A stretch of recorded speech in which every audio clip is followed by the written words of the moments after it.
What do I do now? I hope you can all hear me. I got my phone on. First of all, I do apologise to everybody for my crappy live stream the other day. I had so many things go wrong. I dropped my phone, could lose connection. Oh, what else happened? Oh, all sorts of stuff happened, yeah. Oh yeah, then I managed to turn my phone off by squeezing it in the actual phone clamp, which was a bit of a silly thing to do. So hopefully it'll be more successful because I'm in the workshop. Yay! At last. That's what I've been doing. I've been doing stuff. Not a lot of stuff today, but hello there, just being videos. How you diddling, matey? So, well, basically, I want to talk about, what's been going on this week. A little bit about self-sufficiency, because that's kind of what we do.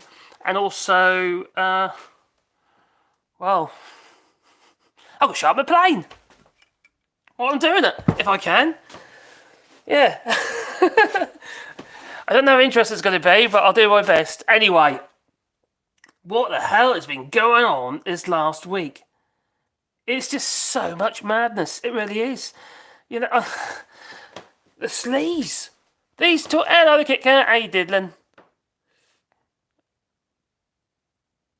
Oh, yes, I saw that. He is, isn't he? He's having a lot of flooding down Ginger Island at the moment. Yeah. Sea levels are rising. If we're talking about eco, it's a fair example. When I was talking to Ishmael on the island, he said he's never ever seen it as bad. That's what he told me. And I happen to believe him. And it seems like everything's sort of shifting towards the equator, for which is where that is.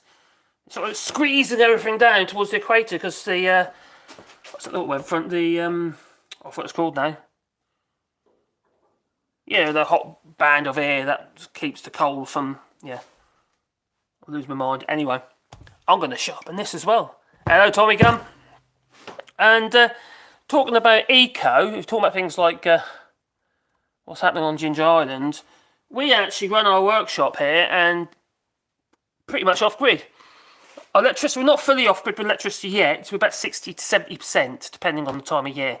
This time of year, obviously a little bit less because the lights are on the darn site more for a start.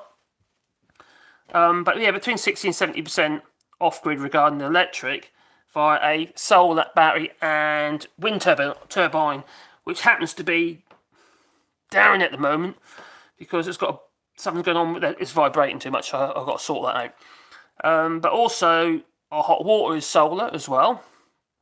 The system that I put in when we first came here, and that's a no-brainer. All the water that comes into the house all comes from a well that me and Darren, my son Darren, we dug. Oh my God. I don't recommend it, I'll tell you. You start digging down for a well, and oh my God, you don't realise how much stuff has to come out, how many strata layers there are, as in rock, that we have to break up and get through and get down to the next day. And you've got to be deep enough, otherwise you don't have enough Gulf Stream. That's it. Derek McCall, thank you for that, mate. Yeah, the Gulf Stream. That shifted south, effectively. So for me, here in the Limousin, is going to get a bit colder. And we already have, in the Limousin, because we've got the Alps, and we have the Alps and we're basically in a low layer with basically mountains all around us. So we have a bit of a microclimate going on here. And but it's very turbulent. 1 minute, you can't really tell the weather. 1 minute it's pissing down rain, the next minute it's flipping hot or windy, or we might get the odd tempest and what have you. And they can be pretty scary, I'll tell you. But yeah, so that's not great, especially for Ginger Island. Because my lights again. Maybe I'm not in a great position. Anyway, while I'm yapping along, so I've got my plane here. This one I use this a lot. This is a number 8 Stanley Bailey, for which I've upgraded, put new handles on it, new knob, changed the plane irons for these are cast. Forged plane irons in here, so not cast, forged. Absolutely brilliant tool it is. So I'm going to sharpen that on here. This is my setup I do for my sharpening, which is pretty darn good. So we've got all this going on regarding the environment. We've got the COP26 going on. And I'm sorry, but I know stuff has got to be done. But quite frankly, you've got Biden with his 80 car blooming 80 cars, 80 drive around the blooming circles, ain't you? Yeah, they got Boris Johnson doing like 30 trips here, there, every blinking where. One minute they're flipping Glasgow, then they're going to Rome. I'm sorry, but it's a hypocrisy, isn't it? Surely it's a hypocrisy. This doesn't make a lot of sense to me. Now, my feeling is they should be having some kind of like Zoom thing, which they do on a regular basis, and get all the leaders together, so they can keep an eye on each other. Yeah, hopefully they'll do something like that in the future instead of just all this. Oh, it just seems madness to me. Yeah, I think so. Just me videos. It probably is the bearing's gone. It's a horizontal wind turbine, so it's a Hort. So it's yeah, it's just a typical. It's only about 600 watts, I believe. It's 600 or 700 watts. But what it does do in the evenings, it does provide us, and obviously at night times when we've got a bit of a breeze going on, it does provide us a little bit top the batteries up and what have you. Other than that, it's not that efficient because of where we are. The wind here is very turbulent. I'd be better off with a Vort, which is a vertical wind turbine. It's a bit like flicking a merry-go-round. You know, it's just spin, spin, spin, just flick, flick, flick. And it carries on with its momentum. The problem with a wind turbine, in the sense of one that's having to track with the wind as well, are constantly going in and out of the wind. So you don't get this constant flow. Not with my wind turbine, these sort of domestic ones, you don't know. So we'd be better off with a vertical one for where we are, where we're situated. And we're about 350 metres above sea level here. It's not tremendously high, but no, sorry, 336 metres. Sorry, but the yeah, it's they're okay. It helps. It definitely helps. It definitely puts a charge in the batteries because we can monitor it by the software that we've got. But on the whole, the solar definitely, you know, it's no brainer. Solars. So yeah, let's put you back over there a little bit. You're too close. You're scaring you. You'll be seeing me warts and all. I'll do that, do you? No, definitely not. Right. And look what's been going on in flipping. Oh my God, these Conservatives. Well, they're not Conservatives according to John Major. No. Quite frankly, they should be in the EDL. But they should. No love of Conservatives, but this lot are just a joke. An absolute joke. Okay, so that's my plane iron. If you look at that, it's quite thick. If you compare that to like a standard plane iron, like this in this little number 4, smoothing plane, you can see the difference of those two. One is darn sight thicker than the other one. And it's a totally different piece of steel as well. So you've got Boris Johnson. He's been called by I've been told that they want to investigate his flat expenditure again. Now, we know that was one of the, I can't remember which one it is now, somebody basically put it down as a donor, then he got the money paid. It's just ridiculous. So much corruption going on. Just ludicrous. So, alright, so we've got other components here. So effectively, take this one out of the way. Don't need that one at the moment, so put that over there. So you've got, this is the chip breaker, that's the cap iron, and that's the bit I've got to sharpen, the plane iron, or blade if you like. What are you guys saying? Oh, got 24 people watching, cool.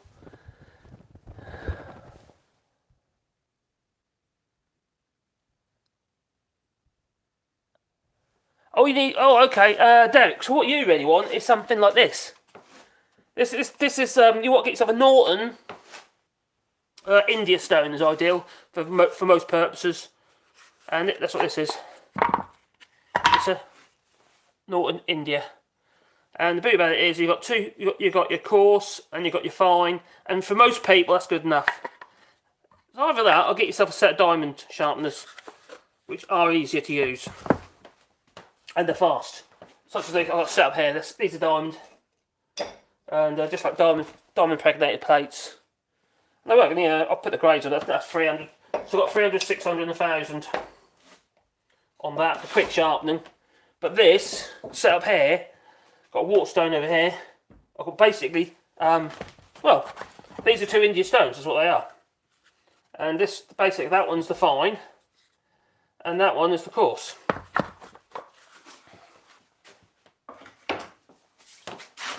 But I've made this system up here, which is, you know, it's literally got this carriage, yeah, and the idea is you put it on there, you put your plane iron there, and you go da da da da da, and effectively what it does, make sure that your angle of your dangle is the same every single time you use it.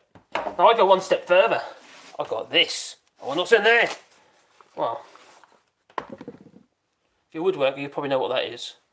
It's very, very handy. So what you can do is you can zero it to level. So that's effectively my level.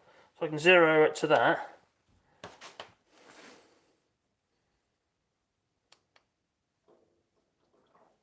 There you go, zero to that. And then whatever whatever angle I've got on here will tell me the angle of the plane iron. So if whether I go higher, which is what I'll do, or lower, I can accurately set the plane iron. Now the reason why I do it that way, it might sound a bit excessive, but that way I'm always playing the same flat on the actual plane iron. So sharpening the same flat. So you do the first, which is your primary grind, and then you get your secondary grind, which is actually the sharp edge. And this because of the type of steel, this is really, really sharp. Pretty cool. I can shave with it even.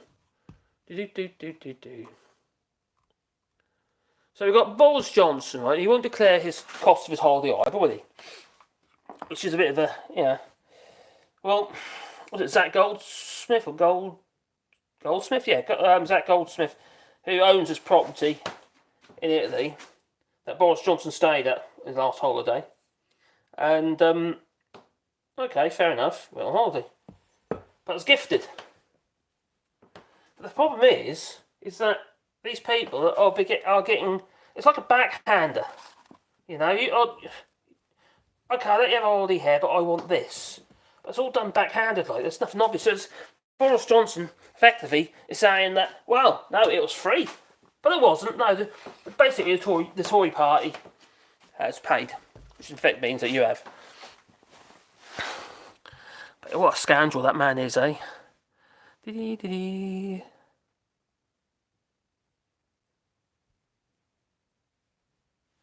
Saturday was boring, not a lot to watch on YouTube.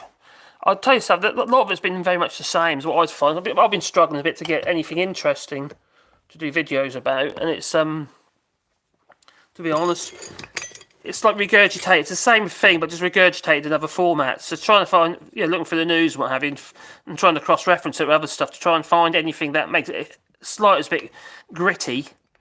I found the only thing I'll tell you what I did find was what I found quite interesting. Well, I knew about it anyway. Was about the Dean Dorries. You know that lovely blonde woman? Yeah, she's great, isn't she? When she was was it, who was that? Not Ian. David? Was it David Nicholson MP? Basically question her about her tweets that she'd be retweeting from Tommy. Robinson. Not Tommy Robinson. The EDL guy. Yaxley. That's it, Yaxley. And she said she didn't know he was right wing. The EDL at the time. And so it was a bit of a con. But I knew for a fact that she was on Parlay. I don't know if you remember Parlay. It was a right-wing, a lot of right-wing people using this particular, like a chat room type, a bit like WhatsApp type thing. A lot of people using it, and you created these parlays, a bit like Discord, I suppose. And she was on there starting parlays, what have you. She knew exactly what that. Yeah, she knows exactly about the far right. She knows the EDL far right. She knows that he was. Yeah, so it was just a con. An absolute bloody con. And the fact of the matter is, no one else was talking about this. That's what I found about strange. No one mentioned it. But she is known. You look up for yourself, you can find it online. That she was on the group Parlay, along with James Cleverly, Michael Gove, and a few others. Michael Gove was actually quite prolific on there. He started to sell at 30, 40 odd parlays on there. Discussions. So he's as corrupt as they come anyway, and they all are.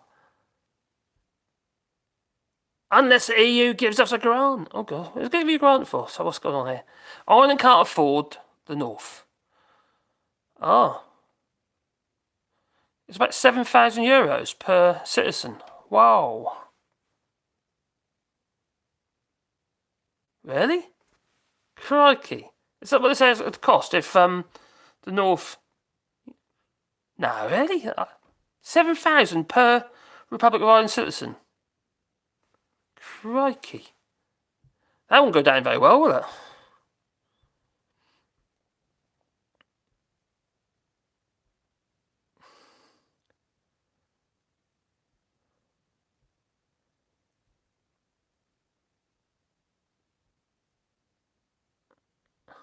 Jasper. Hey, Reagan, how you doing, buddy? You alright?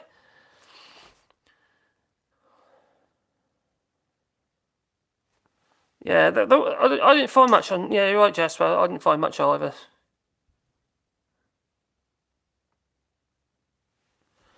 Oh, now I see where we're coming from this. Because Don Donovan is saying that, do you think Scottish independence and Irish unification is getting more and more likely the more this type of corruption is exposed? I think there's a possibility, definitely.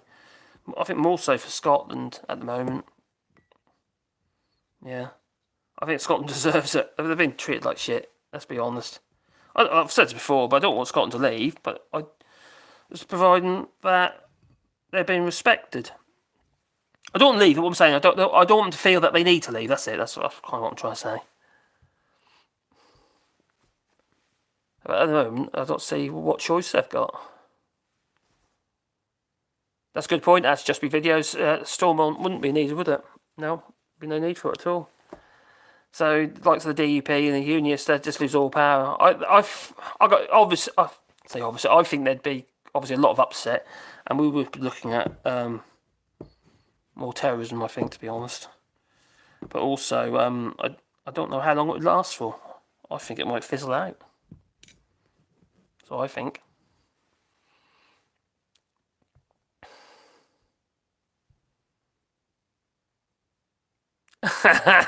Scotland's already got the Hadrian Wall. There ain't much left of it. I don't think it's even in the right place. Yeah, you're right, Reagan. They do need to leave at some point, don't they? It's yeah, it's getting beyond a joke. I don't know if anyone on here watches any Indie Truck Davies videos, and I have to admit, he's very informative on the subject.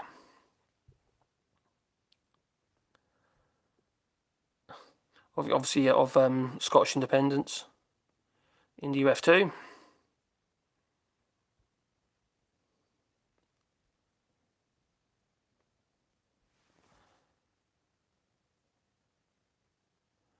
So North be paying their taxes. Yeah, obviously, yeah, it would be one country, wouldn't it? So yes, they would be. North would be paying taxes to the main government of Ireland, unified Ireland, that is. No grants to Brexit turds.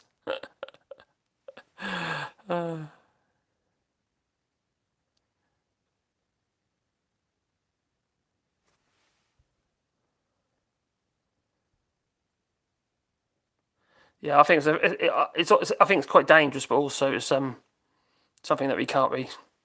I think it's going to have to just run its course. It all depends what the people want, doesn't it? At the end of the day, and also what's going on with the Northern Ireland Protocol. Because for most people, the Northern Ireland Protocol is working out quite well. You know what happened early this year? They couldn't get any blooming food, could they? Empty shelves, what have you, and they adapted. They started buying the supermarkets started buying foodstuffs, what have you, from Ireland and the rest of the EU. Now, something I found quite interesting. I don't know if anyone knows it, but there's a store that used to supply foods to the EU. You know, business to customers, a business to a B2C model. Effectively, you'd order your goods online, and then you would, receive them. And it might be a bottle of, I don't know, Coleman's mustard or something like that. And this particular company, Mark Callahan, I think his name is. Well, I've been researching him a little bit today. He's a flipping Brexiter. Flipping idiot. He screwed his business, and he had to set up in I think actually in the Netherlands. Actually set up. Anyway, he set up in the EU, and he's carrying on business there. But he had hell of a problems because obviously they're all the phytosanitary, and because it's on a per customer basis. It could end up cost you like 200 odd quid to send one little block of cheese or something. I mean, just because of the photosanitary costs. It was absolutely ridiculous. So it wasn't practical at all. It wasn't feasible. So, yeah, that was a bit of a silly one. I didn't realise that geezer, bit of a knob really, isn't he? Had voted to leave the European Union. Now, what I did find out was a lot of his old tweets and stuff he deleted. Obviously, it's a bit embarrassing for him. That blooming light. You get a lot of rubbish build up in these planes. There. Get that all out of there. Anyway, let's get sharpening. While I'm yabbing. So first of all, I need to put that into that. Just like that. So you basically just place it like so. And then I'll tighten that up. But before I go any further, I need to set the angle. We'll put that on. 0. And I'll place it on there. Like so. Oh, it's got a magnet on it. At the moment, it's 31.4 degrees, and that's way too steep. So what I'll do is make it more shallow. So I'll just loosen these a little bit. I want that. I do this plane on. I do normally plane on to 30 degrees main grind, 28 degrees the actual cutting edge. But I do it. So it's 28, just about. And then I go down to 26 because the type of steel is made for my cans. It's very strong. That'll do. 28.2. That's enough. That's near as damn it. Damn as near it. And because of an oil stone, I have to put some oil on it.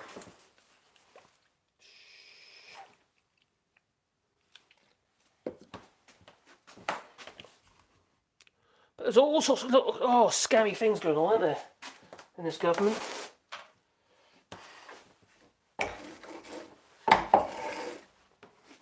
But regarding my let's go back to my. I started off on the old eco stuff, didn't I? Let's carry on that for a minute. Basically, we've got, for those who don't know already, we've got solar panels outside.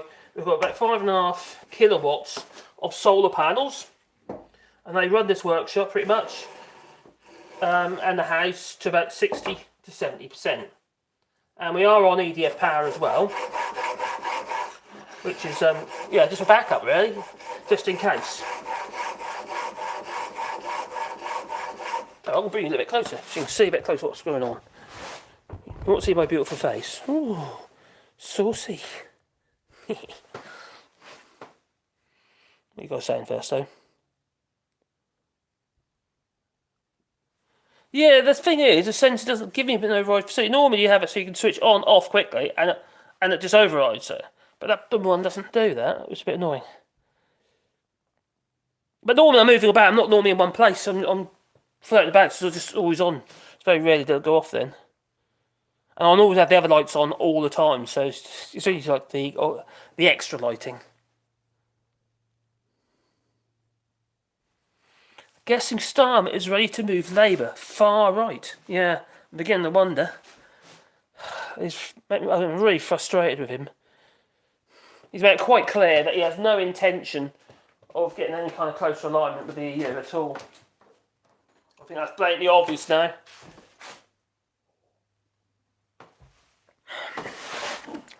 So, the only thing when you got power like that, mine, we'll bring this down a bit lower. This is going to be a bit awkward actually, because I need to be able to see. There you go. I need to be able to see that as well. See the chat. See what you guys are saying.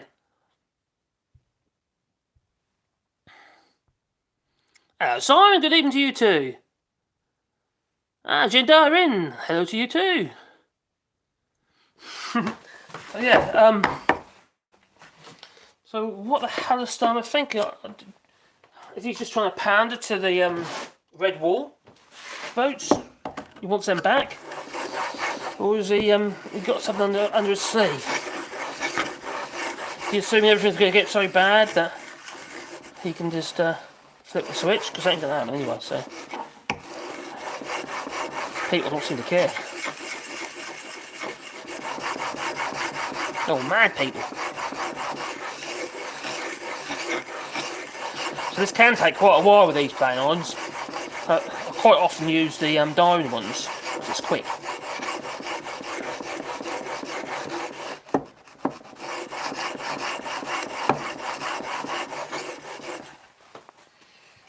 I'm trying to achieve is just clean up that first grind, which is doing.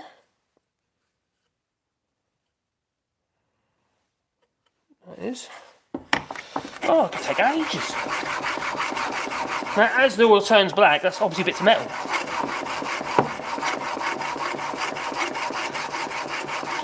Now, the actual sharpeners I normally stick on here, which are the diamond ones. I gave them to Graham on Ginger Hide. Now I'm regretting it. Because those little diamond sharpeners are ideal for this, because they just literally stick on the top of here, and they're really fast. Whereas this is really slow.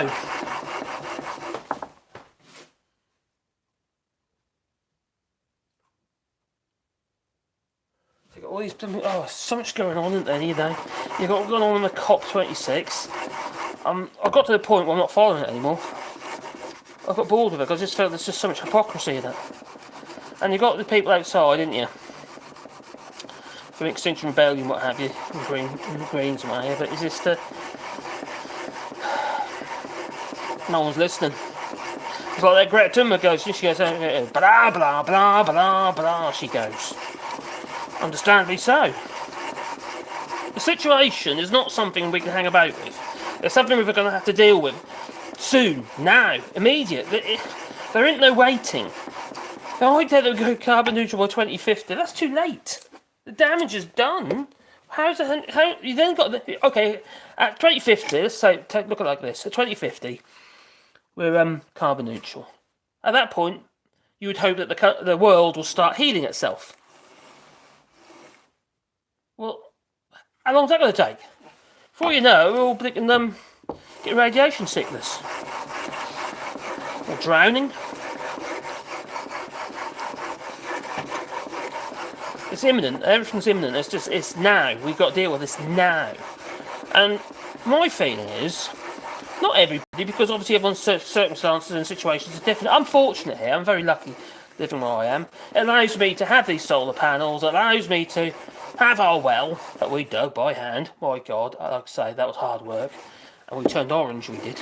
We looked like Oompa Loompas. It was all the clay. Clay turned all our clothes orange. At that point, Caroline wasn't here, and we were washing our clothes in animal drink in the field. That was not great. Oh dear.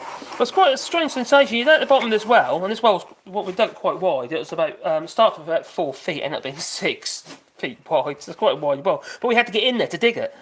So we got quite high volume well, and we didn't need to go that deep. In fact, we had to have a pump running all the while just to keep the water out of the thing. Otherwise, you know, it was just constantly filling up all the while. But you have to have enough area on the sides of the well, not just what's at the bottom, it's what's at the sides. And this well is spring fed, our well is, because of where we are. And it does work well. Look, oh well, see what I've done there? It wasn't intentional. I'm looking at that now. I'm looking for the shiny bit. So there's a technique you do. You actually put a marker pen on that, or pencil. If I've got one here somewhere, just pencil.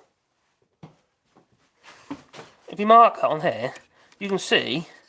So with the pencil, just mark that. So when you start sharpening again, you basically whatever gets left, you're obviously not touching it. So yeah, now I drop a pencil on the floor. That's what happens to all my pencils. And that can be more of an idea. Whereabouts? Yeah. It is right. If anything, I'm too steep. Too shallow, sorry.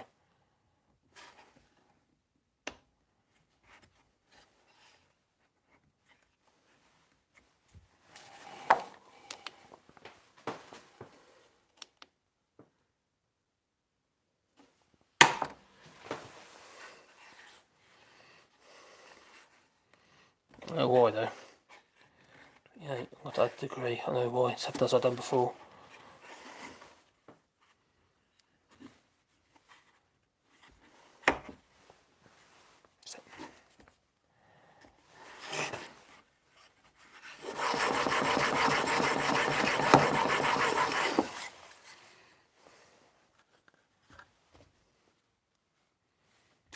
we're on there now. That's it. Yeah, so we've got that, but so I digressed. But my feeling is that what we need to do is just become a little bit more, actually take more responsibility for our actions, not just whether or not you flush the toilet or not. You know, if it's yellow, let it mellow. It's more a case for me is that like we do self consumption regarding the majority of our electricity in the sense that it goes into batteries and we use it from there. But also we try to do our best we try not to buy anything that comes in plastic packets if we can help it. Sometimes it's not really possible unless you have to, you always go out, I suppose. But also we do try to, to do that. We tend to buy loose stuff. We're quite happy in the sense that our local supermarket, most of the stuff is loose. Well, I went to Lidl's the other day, as you know, a lot of that was in plastic packets. It was a bit disappointing.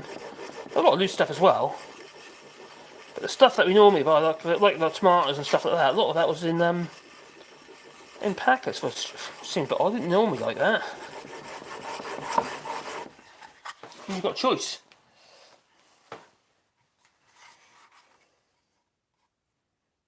Yeah, that's better. Right, now I'm going to go on to the actual edge, the main grind. Put it back on there. I need to get that. Oh.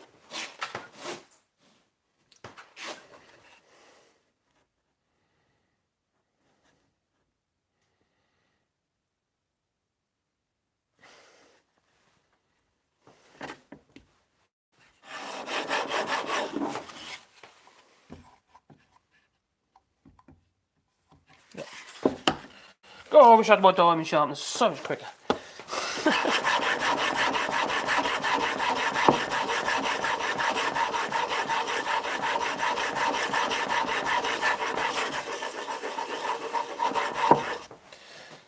And our hot water for the house is also solar.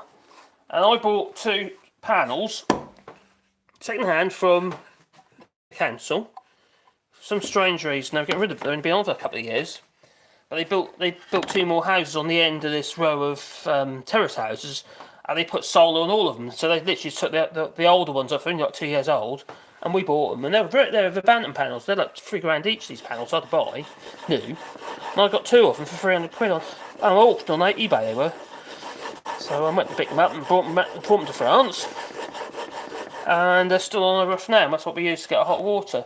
Now, even on the coldest of days, it increases the temperature by around 20 degrees. Like this morning, our hot water was, we used it all up by last night. We had a bath, and by midday, the sun, even though it's been raining all day and overcast, it literally increased it by around 20 degrees from what we used yesterday from the latent temperature. So it still means that whatever other form of heating that you're using, it hasn't got to do so much work. Nowhere near. But in the summer, we have abundant amount of hot water, absolutely abundant, which is very, very good indeed. We're very happy about that. We'll move on to this one.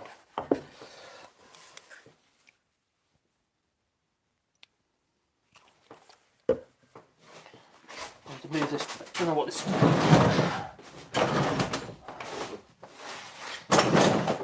Right. Move this out of the way as well.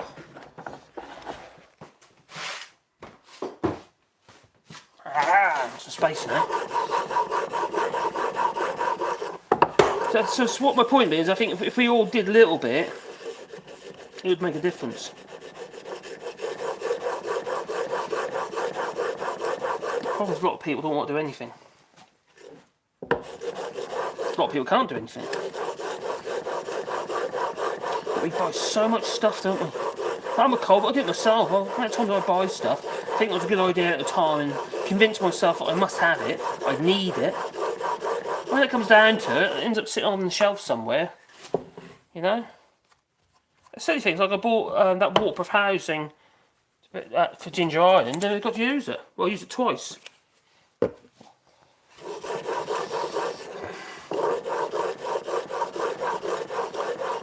What a lot of stuff the ginger island didn't get used. Just too busy all the while for doing that. Always too much pressure. Pressure.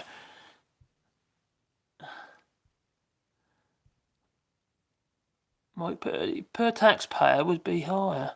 Labour force is around. Oh, I see your point then. So what is? Yeah, okay. Yeah, I take you're talking about Northern Ireland unification.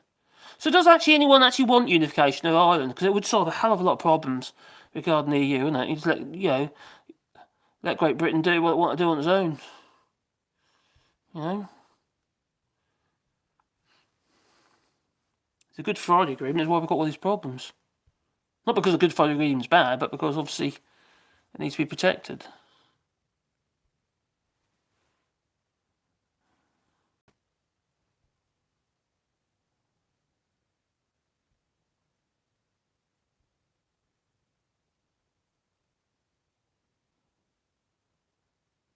That'll be sharp enough for Boris's head, don't you worry.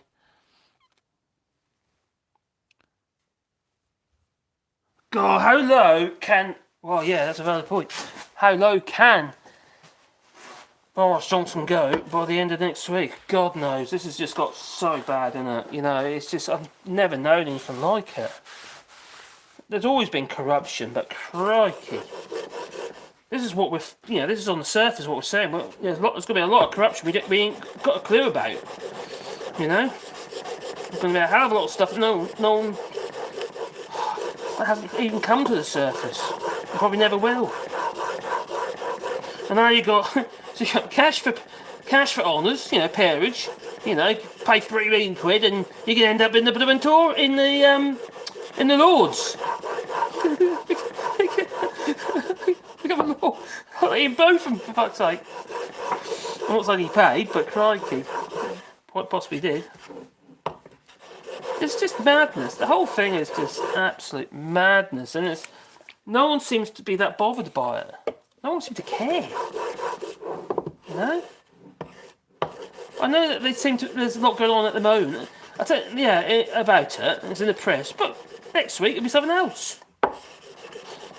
That's how Boris Johnson does politics. He stonewalls. He creates so much confusion, like chaos theory politics. But no one end of the stick to the other. People's own party ain't got a clue what's bloody going on. You had that, the whip, didn't he? He was just, he's now been Simon? Or some Spencer, or Mark Spencer. Who's now been used as a scapegoat, it appears. Well, at least that's how he feels. Because he was the one who's telling everybody to vote for that bill. Get Owen Paterson off the hook, and then it got turned. You know, they backed out of it because they're getting too much squit over it. Too bloody right they should. Oh, it's going to be sharp, I tell you.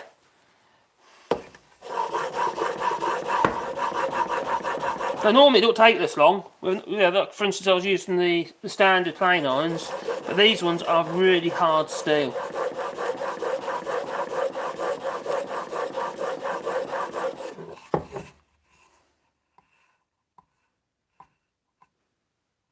What I'm feeling for when I do that, I'm feeling for the burr. When you feel the burr, you know you got right to the edge. Because that's basically rolling the steel over. I think I'm pretty damn close. But then I finish off on this one, which just takes it out a bit further. Because that's something that's about 3,000 grit, that is. Yeah, that's it. That was about 1,000. That's about 400. Well, no, that's 600. That's 1,000. That's 3,000. So you get crazy sharp with that. Now I should be using water on that. I tend to use oil. I could use water. I use water for change. I'm a good boy. Because I don't like putting water on my tools. Obviously. A little bit of windling. That's quite well. If you're using diamond sharpeners, windling's great for those. And I'm just going to go a little bit stage further with this. With the waterstone. This is a natural stone, this one is. And then I'm going to be looking at getting rid of the burr.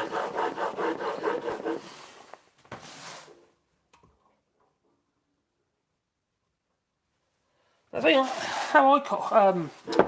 how I see it with Boris Johnson, because all these things that's been going on, he should have been out, shouldn't he? He should have been gone. No way should he still be there. The fact he is, it just seems like absolute madness. It just. But what he's doing is, what I think he's doing, I think he's trying to create so many problems with the EU. British people just seem to like to have a fight. I think that's how he's going to stay in power. I don't think he's going anywhere. Not yet, anyway. I did before, but he should have been gone already with all the stuff that's gone on.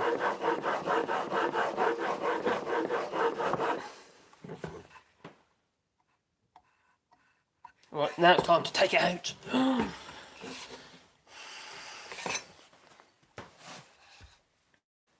what you have to do, you have to flatten the back as well. You see where I've been doing it before, sort of polished it off. So it's basically that motion there. Now I'll do it on this one, and then finish on that one. It's a bit awkward this one, because it hasn't actually got much room. Well, I could take it out and put that one. Then I'll have more room. Yeah, when I put this together I didn't think of that. It does work though, it works pretty well. It's maintained a fairly good even sharpen. Oh god, yeah, that is going to be sharp. So now what I've done now is I've actually put the burr the other way. I can feel it. It's very gentle. There's a little burr this way now. So that I've got to hone away. So now I've done here. Go back each time. This won't affect, because it's so fine, it won't affect the actual angle. All I'm doing is honing. And then I'm going to use this, which is a bit of leather. That pesky thing, that pesky line. Be the death of me, it will. So now I'm going to use this. It's a bit of old leather there. Don't need that anymore. I need that. And what that does, in fact, instead of, you might see me on Ginger Iron, I do this. Right, it's palm of my hand, stroke, stroke, stroke, stroke, stroke, stroke, like that. And what that does is bend the burr one way. Some people call it a wire edge, but then bends another way, and it basically gives metal fatigue and falls away.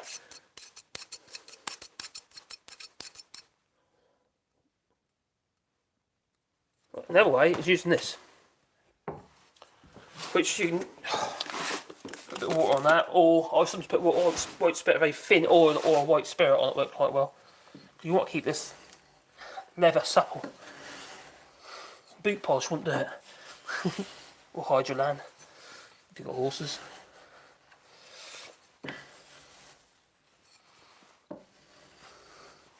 So basically it's the same difference as me doing that. And what I've got, this is impregnated with a paste, like I'll show you.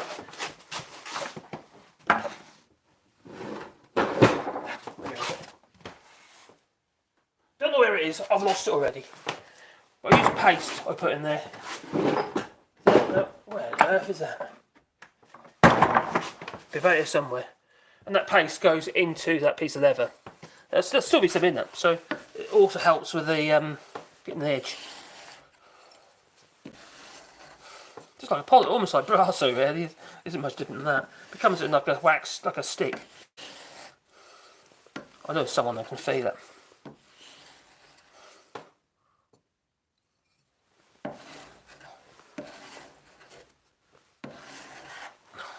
Now you went the wrong way. Right, I haven't checked yet. See if it's. Ooh, see, is that bald? Yeah. You see that? That's sharp.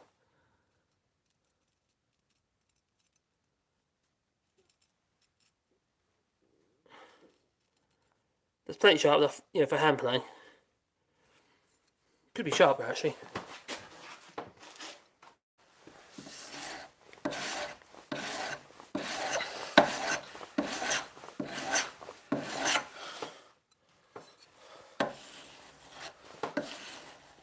bit of old leather here actually came from a bridle, a horse's bridle.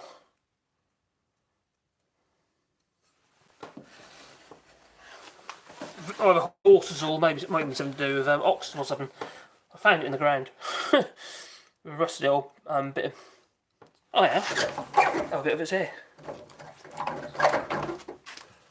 That does feel pretty sharp. That's better. Yeah, that's plenty sharp enough. So I've got the chip breaker back on. So what do you think? Do you think Boris Johnson is going to stand the test of time? Or is he going to be out? You know, we've got Jacob Rees-Mogg, you know. Starmer's called for him to resign because of the way he handled the situation with Vern Patterson and that vote. Now I did, I don't know if he's on there tonight, but somebody who does follow me, I'll tell you what, let's bring this back up again. He sent me a video, I don't know if anyone's seen it, of Jacob Rees-Mogg being interviewed by a French reporter when he was a kid, several years ago. Now I was going to upload that last night, and I did it with all that TV screen, so he's behind the TV screen and what have you. Yeah, it was pretty cool. And didn't copyright. Totally invisible to everybody, so that wasn't no good. But that's basically him as a child. He's like a 10-year-old, about how he got his first £50 and stuff like that. You know what I mean? And yeah, God, no wonder he's the way he is. You're sitting in the back of the car being asked about what have you, when you go about money and what have you. How I love money, literally, is what he's saying. Because money, you can buy things, he says, like this Rolls Royce. Then he goes, lovely. He goes, oh my God.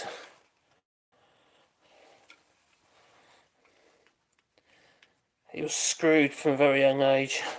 He's got no interest in, you know, people. But he did actually say, when he was asked, would you get married? And he said no, because she might take all my money. It seems to happen a lot these days. He said, now he's got 7 kids, isn't he? That pan out for him. I thought that was rather funny. But I couldn't upload it. I don't know if there's a way I could do it, where maybe if I'm commenting on it as we go, as the video is playing, maybe it'll get through copyright. As it stands, no. Don't want to go that way. I'm going to test it in a minute. Oh dear. No, I think you're probably right. A sense of entitlement. So Oak699 says that they will never resign because they have a sense of entitlement, and I happen to agree. They think they're better than everybody else. Yep. It's not Boris Johnson. He don't give a damn about anybody. The only person he cares about is him. It's all about Boris Johnson. Pretty much, that's it. It's about me, and me. Right. Put this over here.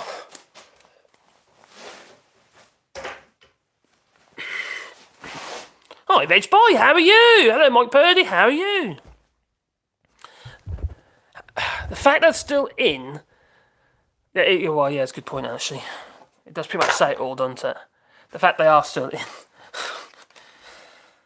Everyone, in the past, people would have resigned, wouldn't they, you know? They'd be gone. They do the honourable thing. Even Tories did.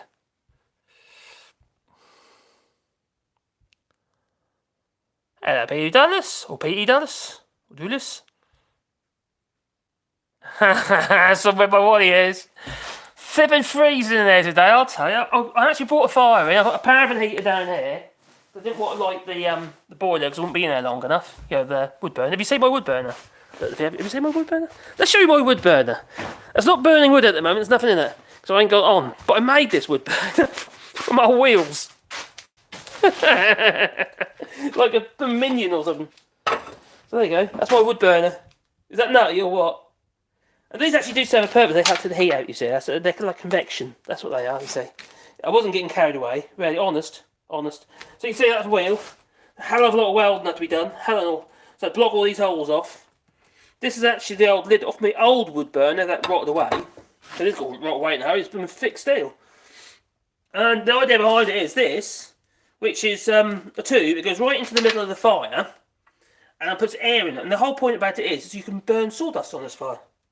And it works really well. It keeps us toasty. And because I produce a lot of sawdust and wood shavings and stuff like that in the machines, needless to say, it makes a hell of a lot of sense to have a sawdust burner. And I wasn't about to buy one, no, because I ain't got the money. That's pretty much it. You have to make do, don't you? You can't afford something, or whatever you have to, you know, you get by. I like to spend it on a computer. In fact, I think my actual main computer, I really need to sort that out. That's, oh god, so slow now. I built it 5 years ago, and although it was pretty much top of the game then, now it's just, well, it's not much fun. It's just not good enough. It's slow because it's making videos. Rubbing a bit of pine. When you're playing a bit of wood like this, right, you got to look at the grain. So if the grain is going that way, you plane that direction. If the grain, let's make it a bit more obvious. So if the grain is going up like that, you plane that way. Yeah, you can see that. So you plane that way. And obviously if it's going the other way, you plane the other direction. The point is, if all the grain's pointing upwards, your planer line is going to stick. And you get tear out. It just makes a nasty mess. So I'm going to plane that way. Just got a tester plane, so I'll bring it down so you can see. I'll do a bit of wood now, really. Come on, let's find something a bit more, well, a bit more impressive than a regular bit of pine. How about a little bit of oak? That'll do.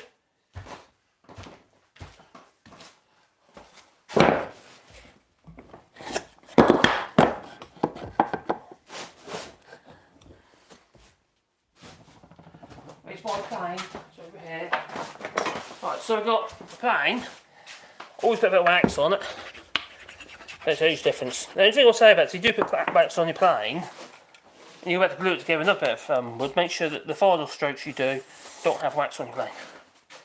We'll have to remove the. Okay, hopefully. Alright, that's my first little test. Remember, that hasn't been planed, that's a sawn bit of wood, so it's not necessarily perfectly straight. I've got that underneath my bench. Yeah. So obviously here is where it was thin. You see where the holes are?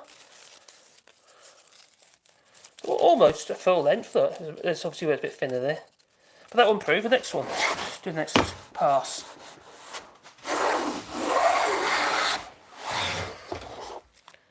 There you go. I went a bit skew off on the end. Let's see how thin we can go, shall we? That is fairly thin. I'll get a light. Probably too bright. I think so. That is fairly thin. You see that? Oh, look how thin that is. So let's go a bit thinner. See how thin we can go. I know it's a bit random. It's quite a random video anyway. And those who went there earlier, I did apologise for my really dodgy live video the other day. I just had so many problems and I was getting stressed because it was all going wrong. And, what was the first thing? Well, the internet keep cutting out inside the shop. Really weak internet in there, so it's probably really rubbish. And then I dropped my blooming phone on the floor. The bracket come off the blooming trolley. And I was actually getting flustered about it all. And then I'd managed to got into the car, managed to put the phone in the car, in its holder. I put the blooming clamp right where the power button is. Needs to say, I turned the flipping thing off. That's why there's two streams. That's too thin. I felt like a right fool. It's a bit thinner. That'll do. How thin is that one? I think that's thinner. Yeah, it's definitely thinner than that one.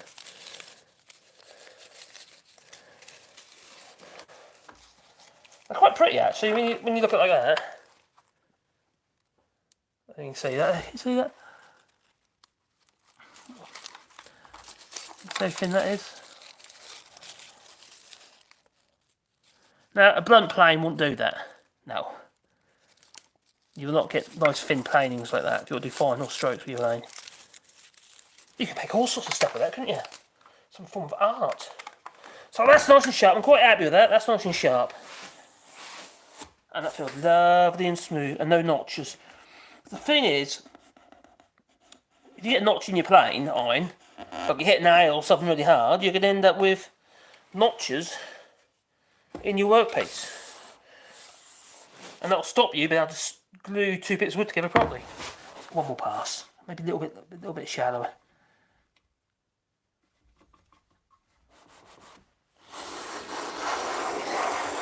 This one should be a little bit thinner still. Yeah, it is. It's very fragile. It's falling to bits.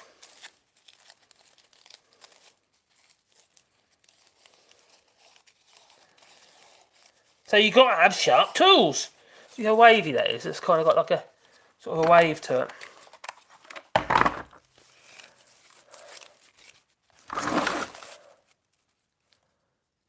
Yeah, it's all crinkly.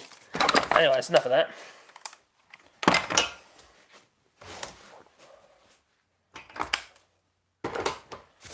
Right, so that worked. I've got a sharp plane again. So that can go back on the old rack. So. Now I want to have a go at doing these strips, a bit like Graham has, not with Restream, but I mean via the software that he uses when he's in his office. So I can use my webcam, and that way I'll get access to my other equipment then. The other stuff. What's you guys been saying? Oh. Dee dee dee dee.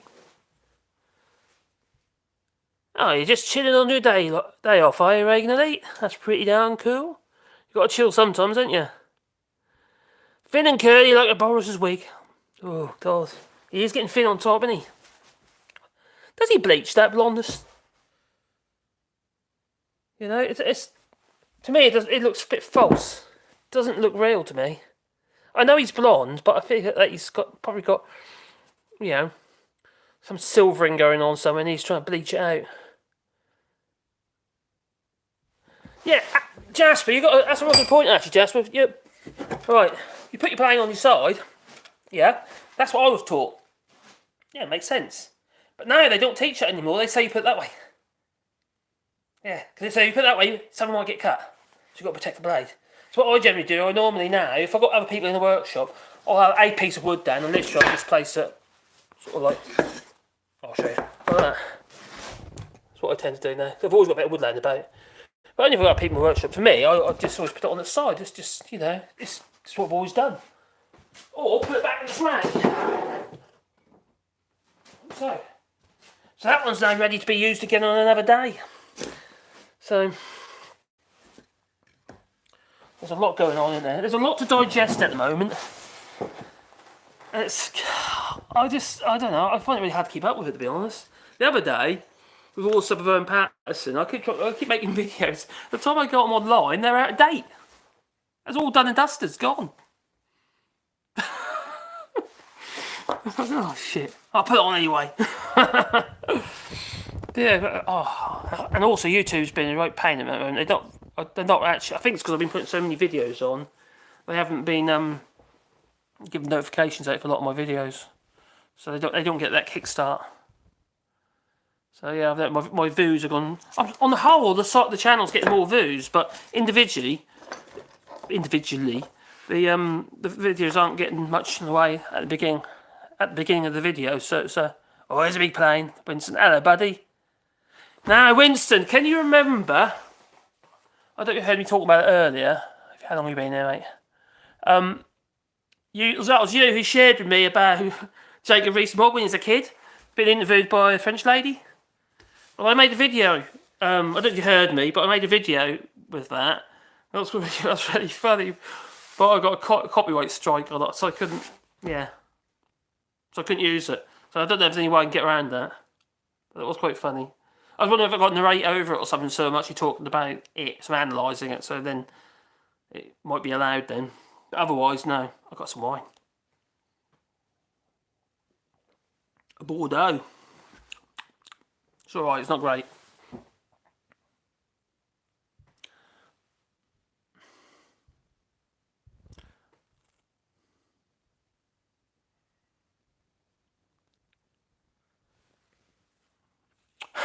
How much gear did I take to Ginger Island veg pie?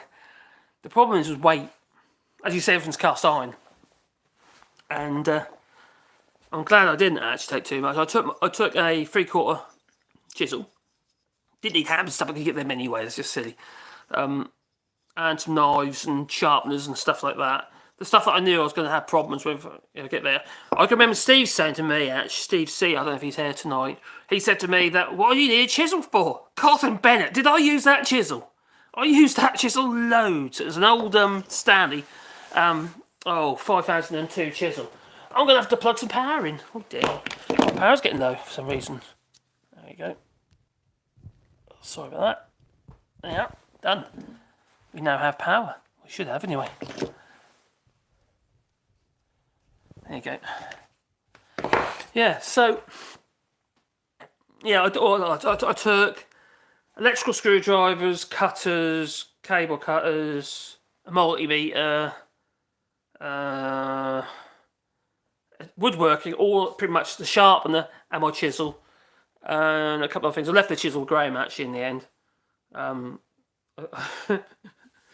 I felt quite sorry for him. He's been leaving, taking my stuff from me. That was being used all the time. I left him a sharpener down there, some diamond sharpeners. What else? It was just, I couldn't leave too much down there, to be honest. I couldn't take too much because I just didn't have the room. I had a lot of stuff, so camera stuff to take as well. Because Graham said, can you take that? Can you take that? Can you take that? Oh, for God's sake. A lot of Graham's gear is knackered. It really is all worn up. He doesn't look after it, basically. I did tell him off. He won't be watching anyway, so I'll say it anyway. Yes, Graham, you do not look after your gear. And it's probably why your camcorder keep jamming up. Because it's full of dust and shit. You silly little man, you. There you go. But, yeah, so I didn't take a lot.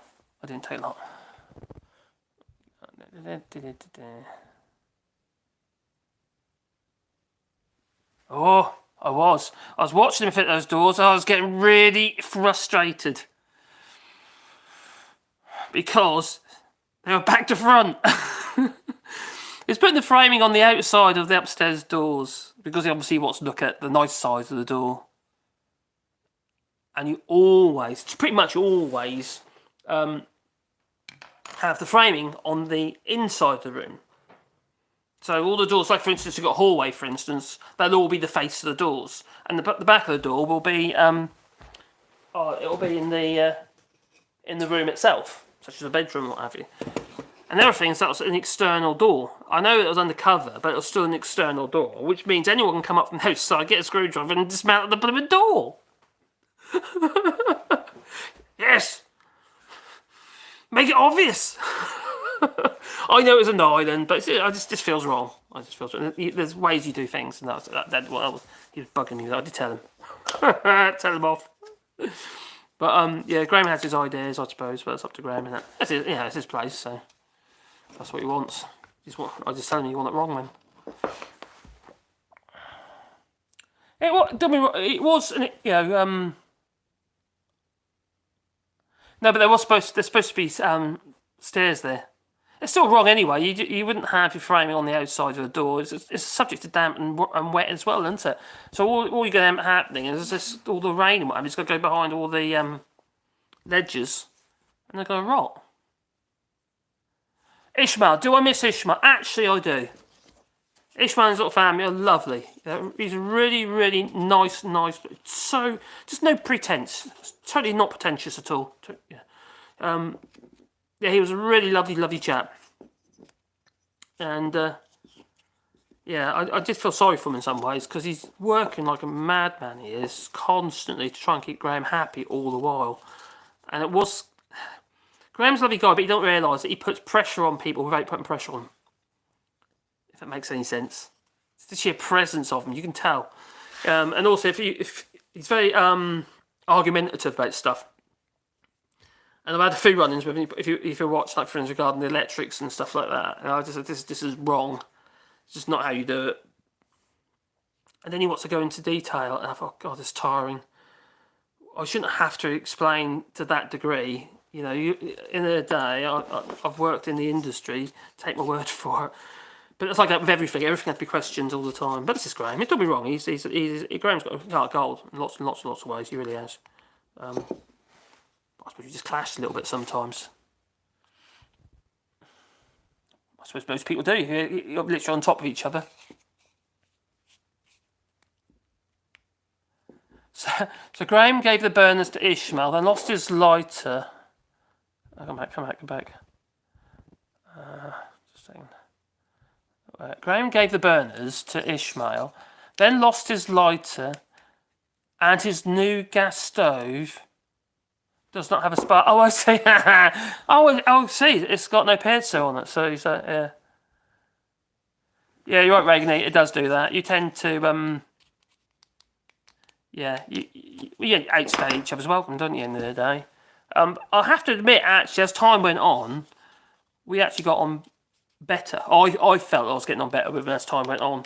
I got to understand him a bit more, and I started opening my mouth a bit more as well. So I got stuff off my chest if there's things I wasn't happy about. Hello, Constance. How you diddling? Hope you're well. Do I miss Pickle? Oh, yeah. It's quite hard to miss Pickle because I have actually got my dog's hair. Pickle was lovely. She was a lovely little thing, she was. She was like a substitute for my dogs. But my dogs are quite demanding. They don't give me time to miss Pickle, to be fair, if I'm absolutely honest. And what Pickle did really, I suppose, she kind of... yeah, she was a substitute. Especially for my Wally. My Wally's amazing. He's such a great little fella. And I have a real connection with him as well.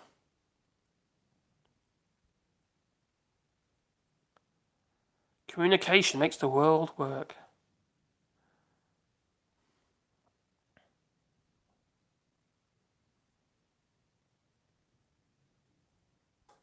Oh my God, light's gone out. Oh dear. It's quite annoying, isn't it? But like I said, I don't normally sit down. I'm normally always flirting about doing stuff. So it's constantly, yeah. Because the problem with this workshop is a problem, but it's also a good thing in some ways as well for security, is we have no windows. There's no windows in this workshop, no natural light. It's all LEDs. So, yeah, that's quite annoying. So if I'm in the workshop all day long, I'm using quite a bit of power. I really am. So, but before we changed to LEDs, when we had all fluorescents in there, my lighting was about 550 watts. And if you're running that all day long, that was eating our electric, it really was, you know. So every 2 hours, we're using a whole unit of electric just on the lighting. And it's quite annoying when you forget to turn off. But we changed it to LEDs, and now it's about 200 watts, you know, for all the lights in here. And there's a lot. There's a lot of lighting in here. But it makes a huge difference. And it's bright than it was as well, because the thing about the fluorescence was the frequency with them. And that just, you know, flickers. You don't see it, but it's there. Gives you headaches and stuff. And also, cameras. When doing videos, as everything when doing videos with my woodworking channel, it was causing me a lot of problems regarding curtain shutter, where you like it was freezing the frames effectively, making it flicker. So Starmer pretty much told, or been calling upon Jacob Rees-Mogg to resign. Well, that ain't going to happen, is it? Boris Johnson going to resign either. That ain't going to happen. He might get pushed out. I can't see that even happening. There isn't anyone really that can replace Boris Johnson to keep him up there in the polls. Because everything's going on. Some polls he's actually gone up a couple. And some he's lost a few. You know? just yeah. And there's other polls about, is Boris Johnson, do you think Boris Johnson's a liar? But 50% of the people felt that he was a liar. 30% are saying no. I thought, what? Yeah, I think they're just saying just to protect, well, just to help keep him in, I suppose. No one can actually think he's not a liar. It's just not possible. Because he lies, blatantly lies. And he's a horrid man. You think what he said in the past, you know, Piccaninnies with Waterman smiles and homophobic comments about bum boys and stuff like that. And it's just, you know, and Muslim comments, well, like a letterbox, look at bank robbers in the letterboxes. I think it was an article he put, or one of his columns he did in probably the Telegraph, I imagine. He's just horrid. He won't apologise for it. He said all this stuff, and he said, oh, it's taken out of context. No, it's not. It's ludicrous. But people they lap it up. And while Boris Johnson was giving them what they wanted with their Brexit, everyone was going to just go along with it, weren't they? Especially the Red Wall. I told you before, my father, he voted for Brexit like an idiot. And yeah, it was frustrating. How many families have been broken up over this? They don't talk anymore because of arguments what have you regarding Brexit. I too, for instance, Caroline I was in Ireland at the time. Caroline had her uncle over, and Sandra, so Dick and Sandra, and when he first thing we came over and visited us about just after the vote, and it was about 2017. They were coming over quite regular. I don't know. And he said to me, "I'll tell you now, I voted to leave." Just like that, just blurted it out. I was in the greenhouse at the time, doing the greenhouse. I thought, "Oh, you really?" So I asked him, why? His reasoning for leaving to vote leave was that he was saying the Polish works, he worked in a window factory, it's called Anglian Windows. And he worked on the joints, welding the joints or something like that. Anyway, he said, well, I didn't want to work Saturdays, and the Poles would work Saturdays, and it kind of had to make us have to work Saturdays. That was his reasoning. Just because he didn't want to work Saturdays, he didn't have to work Saturdays. There was something to say he had to. He just had it in his head that he had to. And that was his reasoning. It's just ridiculous. I was flabbergasted when I heard that. So I bring it up all the time now. And my father-in-law, Caroline's father, he also said to Dick, every time he mentioned, I don't know what's going on in England, he says, Dick said to my father-in-law, and he says, and the father said, well, you did vote for Brexit. What do you expect? He never usually speaks up at all. He's a very quiet man. But yeah, he piped up. So this is what Caroline was telling me while I was away. Factory goes under and nobody works Saturdays sorted. Yeah, that quite possibly could happen. Window firms, they get hit hard. They really do. And they've got a problem with imports of materials. If you're talking about UPVC, unadulterated polyvinyl chloride. Chloride? Oh, yeah. Anyway, it's PVC. And in my experience, it's, the businesses that really suffer when there's no money, obviously the holiday trade, because people don't spend on holidays because they can't afford it. They're the first things to get hit. And my father used to find that when he was with his boat, he had a boatyard, high fleet. And at one point, Marjorie Enterprises, that's called. And he'd really struggled to get people, to rent the boats. It wasn't easy. It was in the Blake's catalogue, or the Ho Seas. I think it's in both. I think it might have been Blake's or Ho Seasons. And the bookings get, but it's constant cost. Anyway, got hit with a recession, and the business folded. So then what did he do? He went and worked for window firms. It was Debbage and Tubby Windows at the time. Debbage and Tubby? The 0.5 windows he was working for. And that's when he broke his leg. So, yeah. He was a lovely man until he had Brexit. Who's run out of sugar?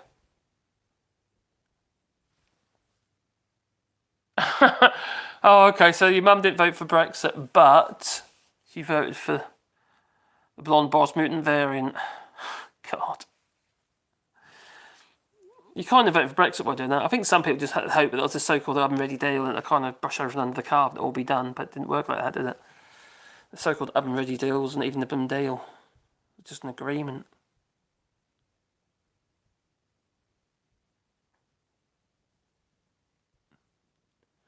Yeah, what have I been doing this week? I've been trying... Solve on Autosol. Yeah, they are. Yes, honing pastes. Hey, good point. I've actually got some here, actually. But I quite often use I've got paste sticks that I use. And they're fine.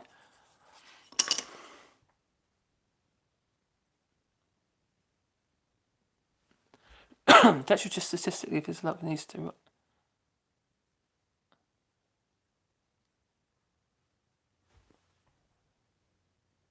Yeah, bang on, right. That's I think that's what I was saying in one of my videos that I've uploaded. He does deflect. He stonewalls people. So he's just so busy, or stonewalls the press. So you just literally, they're so busy talking about the new scandal, they forget about the old one. And it's just happened every single blooming time. You read like a book now, it's just so obvious, isn't it? It's the man is just unbelievably. He's just rotten to the core. He really is.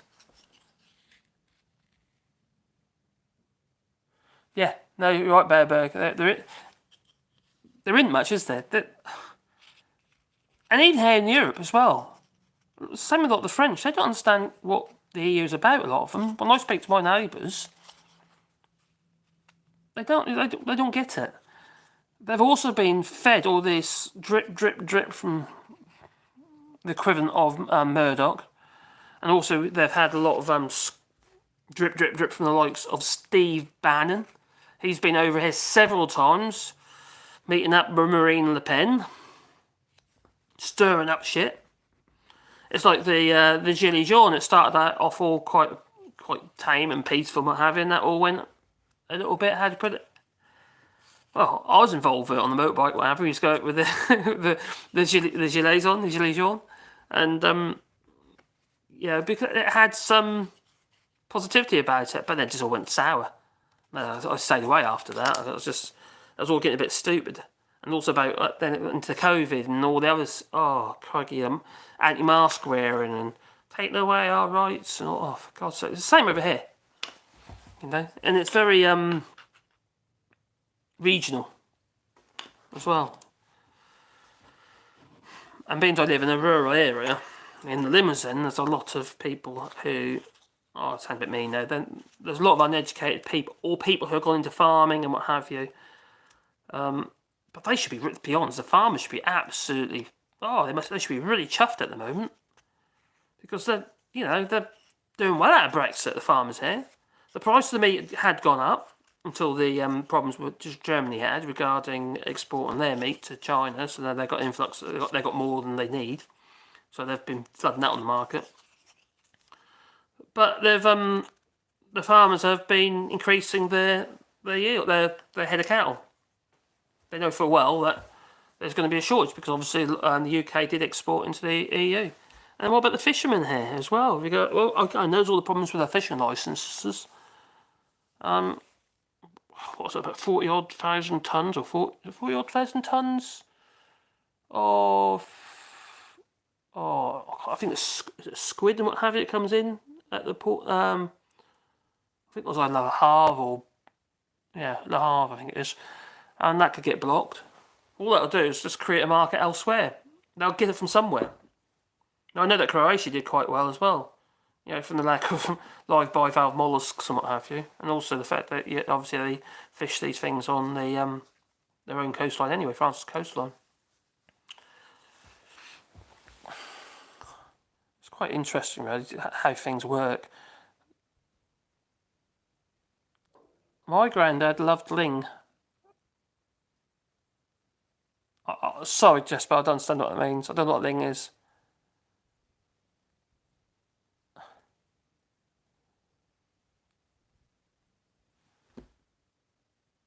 Yeah, no, exactly, Reagan Lee. Why is that? Why can't we just all get along?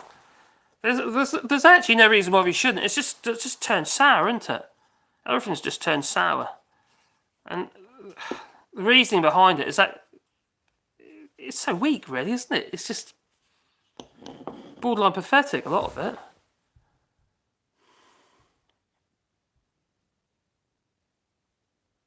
Ah, dogfish. Ah, I get you. Sorry, though. Sorry, buddy. It didn't click. Or what does Mad Monk say? What did you see on Twitter? The Scottish Government has asked the Met Police to look into the 3 million... Oh, yes, I did read that earlier. It's quite interesting, isn't it? Apparently every single Tory in the last so many years has...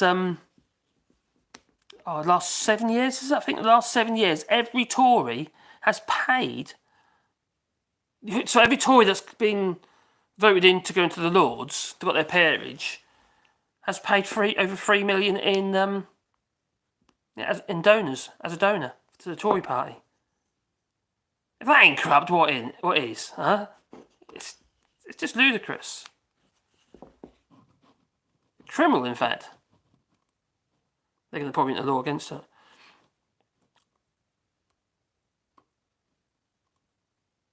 Yeah, so every Conservative Party treasurer, just found it on here, treasurer, in the last 7 years gave the party 3 million, and every one of them was offered a place in the House of Lords.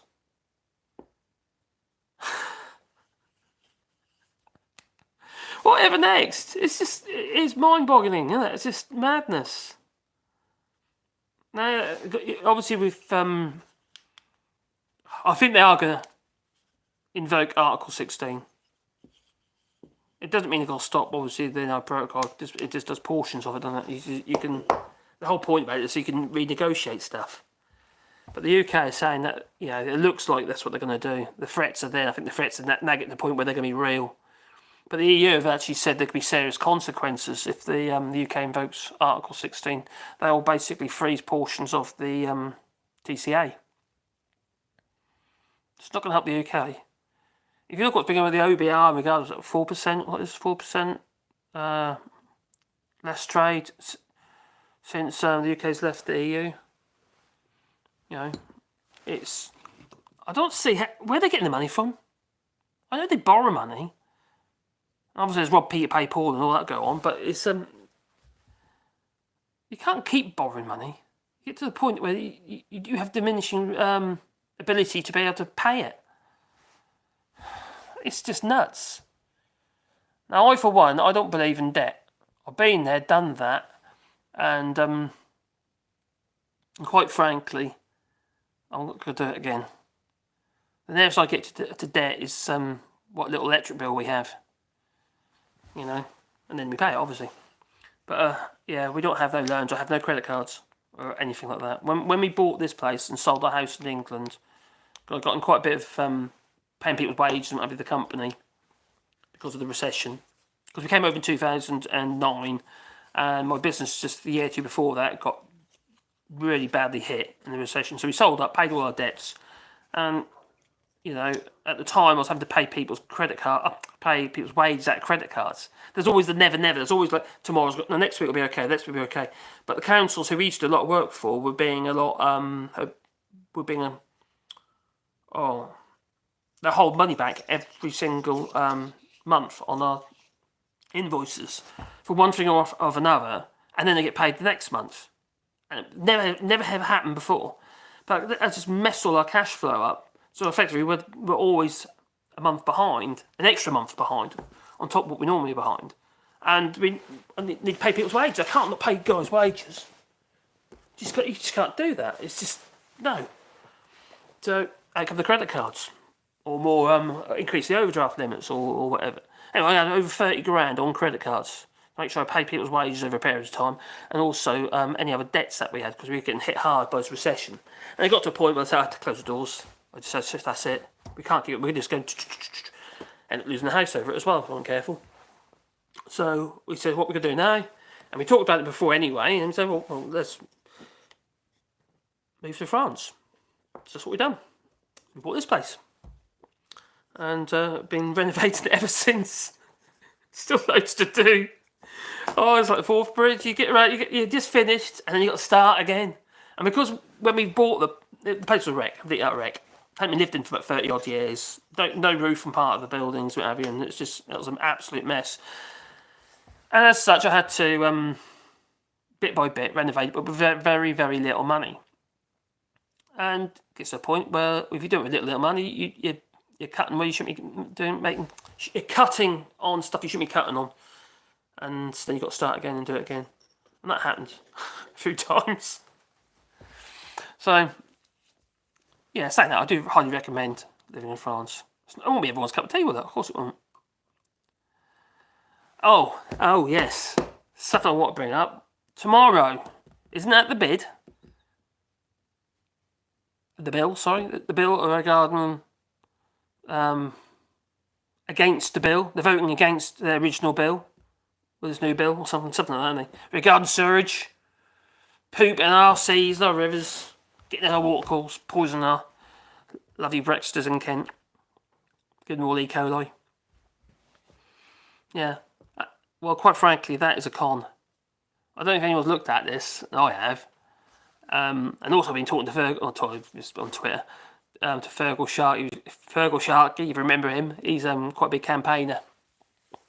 And he's been doing this quite a bit. Anyway, this flipping thing they're put through tomorrow, it pretty much gives the blooming water authorities carte blanche anyway. It's basically, it's akin to saying to your kid, I've said in the previous video, I don't know if it's gone live yet actually, it's akin to you saying to your kid, please don't do that. And then they do it anyway. It's just maddening. It's just that this particular bill, all it's going to do is tell the water authorities, say, you need to make an effort. Don't say when. It pretty much gives them the ability to carry on pumping raw sewage. Like they're doing at the moment. So it's pointless. It's better than nothing, but it's pretty much pointless. It's a con. It's to satisfy people. It's basically everyone's saying, oh, this bill's going to...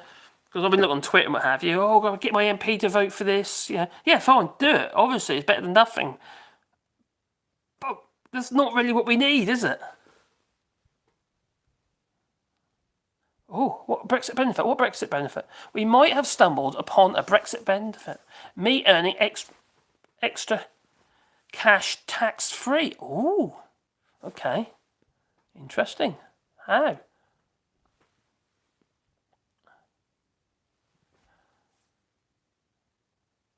Ah, so you got a friend, I don't know whereabouts he is in France, he recycles used wood. I do as well, whenever I can. But I don't usually recycle back into shutters, what have you. I'd make other stuff out of them. I love old bits of old rotten timber. Look, yeah, if it's oak, there's always solid wood in there somewhere. And I attack it with angle grinds, with wire brushes and stuff like that. And it's amazing what you can make out of this stuff. It's really lovely, lovely stuff.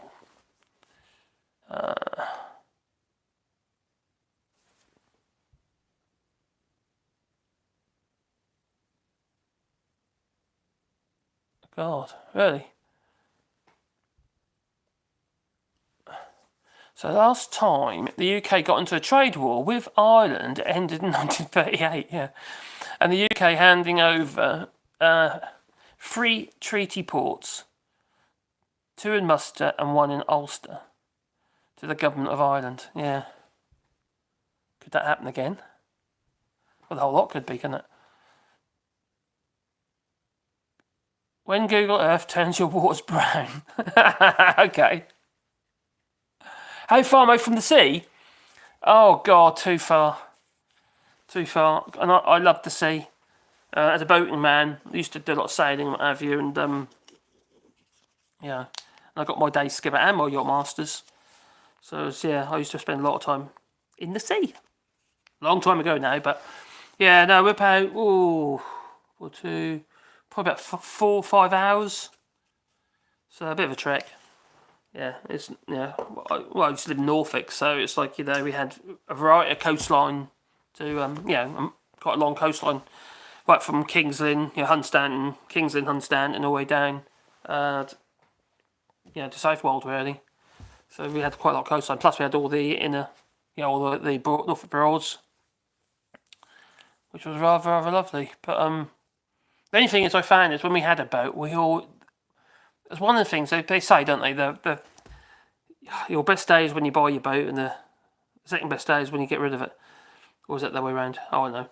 But yeah, it was like we always doing the same bit of river, just so we get out to sea, and hours and hours on the same bit of river, and that did get a bit monotonous after a while. In some ways, when we had our boat on a trailer, it made so much more sense. Obviously, a lot smaller. We could just drop it in the water wherever we could take it on holiday with us. You could go to Cornwall if you wanted to. I mean, it's just, you just take it there and drop it in the water. It's brilliant, down the slipway. Oh, thank you. Someone's giving me a super chat. I think it's a super chat. How do I tell? Oh dear, I'm not very good at this. Hey, cheers, veg pie. Thank you. Got 5 dislikes. Really? You think it's that, do you?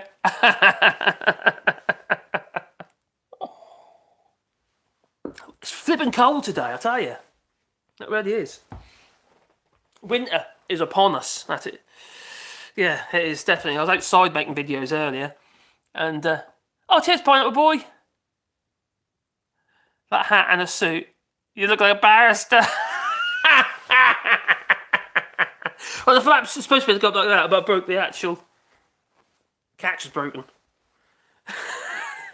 That keeps your head warm. Yeah, it should be like that. Deputy Dog. Oh wow, thank you.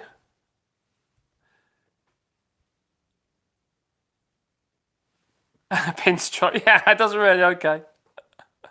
God, can you imagine me in a pinstripe suit? My God, I've got a suit, but often I get worn. How do you make around 15,000 a month? Who? Ain't me. God.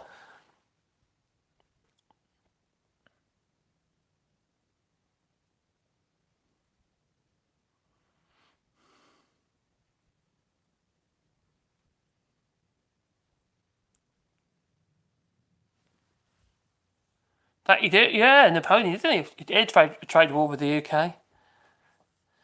What did he say about cheese? Something like that. How do you... He said something about cheese. Maybe you can tell me. Something about France got so many varieties of cheese or something stupid. There's a reason behind it. I can't remember what it was now.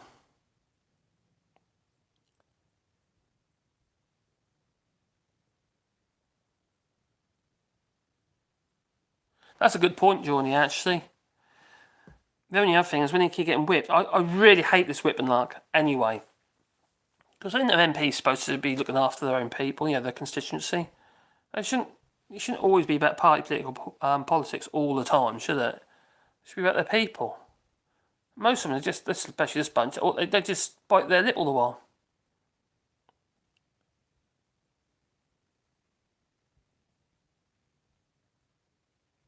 Oh, did I? Oh, sorry. From Timothy. Oh, thank you, Timothy. Yeah, cool. I hope that hat isn't Wally. No, it's not Wally. No, that would never ever happen. No, you got the worries there. Oh dear. I was a bit late today, going online today, and part of the reason was because I was on the sofa. I had my tea, and I was on the sofa, and Wally snuggled up beside me. I have a heart to move him until he decided that he's going to get up and bark at the door. 246. I said that was de Gaulle. Oh, that was Charles de Gaulle, was it? Okay. How can you govern a country which has 246 varieties of cheese? Yeah. There's sub-varieties as well. It's well over 1,000 apparently.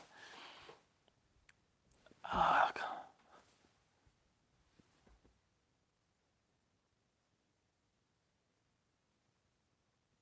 huh? What's that about Mad Monk? Constance. No, we couldn't get a word in for wee Scotty dog. But that's what happens when you drink. Okay.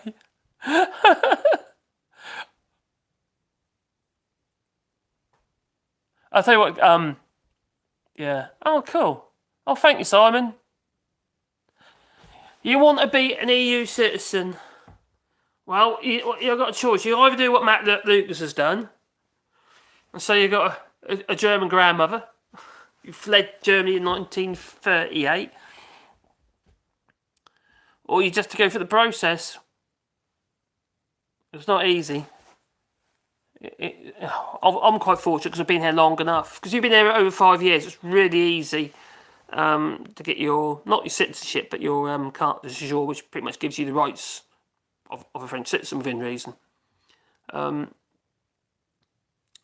But if you're under 5 years, it's a lot hard. You've got to prove your income. There's a lot more paperwork you've got to supply and stuff like that to get your carte de séjour. But citizenship, well, you've got to be living there long enough of a period of time anyway. Your French has got, be really good. Plus, you need to have a good understanding of French culture. And my friend's done, so I know this. And also politics as well. He was talking about politics and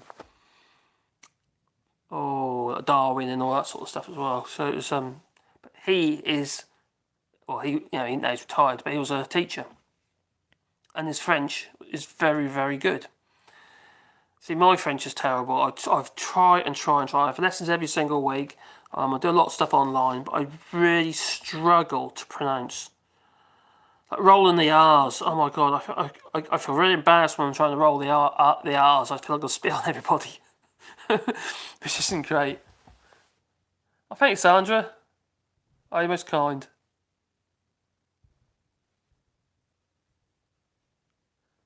Oh, you're right then, aren't you? You've got an Irish passport, you lucky bugger.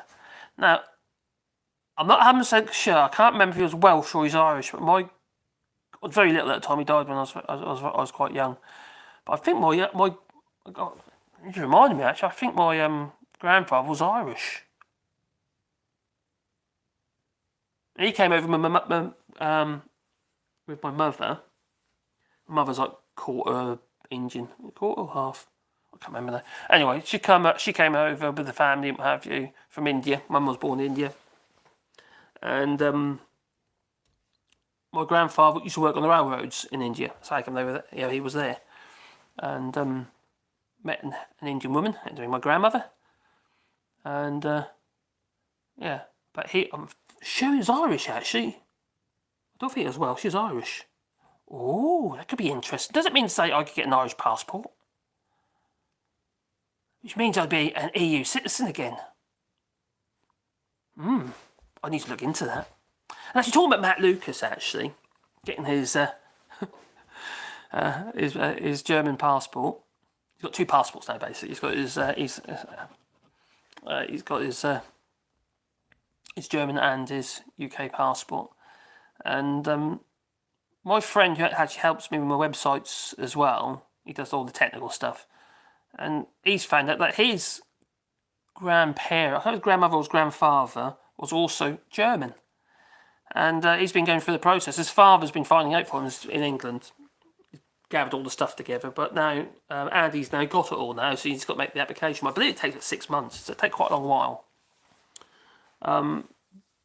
But when you do it that way, you don't have to speak the language. So, yeah. And he doesn't speak. It wouldn't take long for him to learn because he's got one of them brains.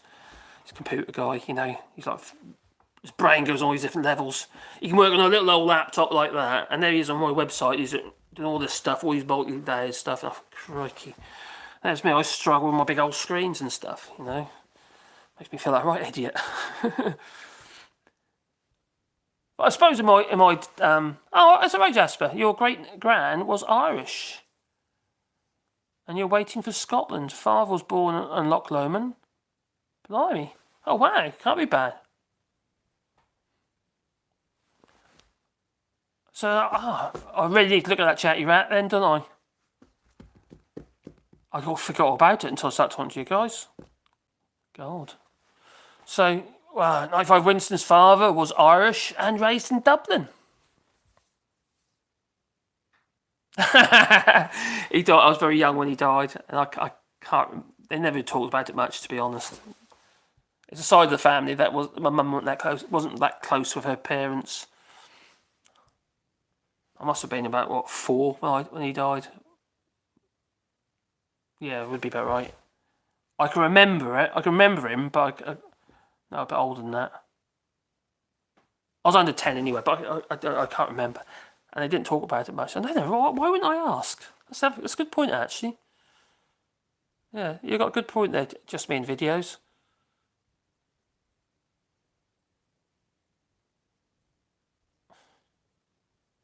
Cool. I thank you, P. Does. I'm going to have to look into that.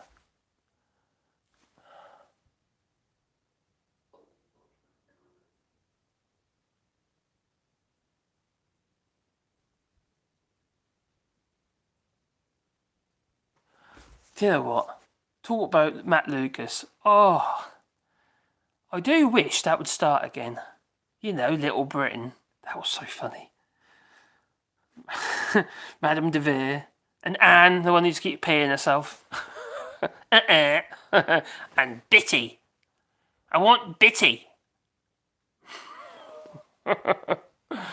Oh dear. Oh, brilliant. Oh, good. Yeah, glad to hear that. Wheezy living in France. So you have a German grandmother, and you're in the process of getting your German citizenship. Oh, brilliant. Well, Matt Lucas has just got his. And he went to London to get his certificate of naturalisation, what have you. And apparently they gave him gummy bears and a badge with, with German flag and the butcher's apron on there as well. Glasgow Kiss, how you doing, buddy?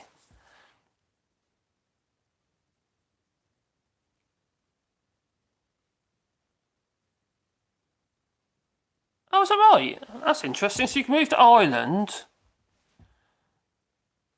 If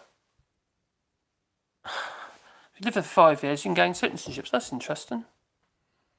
That means I've got to live there, though. I've got a house here. So I wish I applied for EU citizenship before we sold our place in Spain in 2016. After owning it for 12 years, no issues. Yeah. But you didn't really, innit? That'd been lovely for you. I didn't think anyone really realised. Well, I think we did because we warned, but a lot of people didn't realise how bad it was going to get. And we have literally got a hard Brexit. As my French is poor, I can read it much better than I can speak it. And also, I get a bit nervous as well when I'm speaking to our French friends and what have you. When I start engaging with them, they're almost assuming that it gets too. They forget that your ability to respond is relatively small. I've got a very good vocabulary, but the actual stick the lot together, I really struggle with. I'm just not made that way. Not for lack of trying. I do, like I say, I have lessons every single week, and I do a lot of stuff online with it as well. Plus, obviously, I have to engage. But it's like when you're online, it's reading, isn't it? Pretty much. Let me find I struggle speaking English.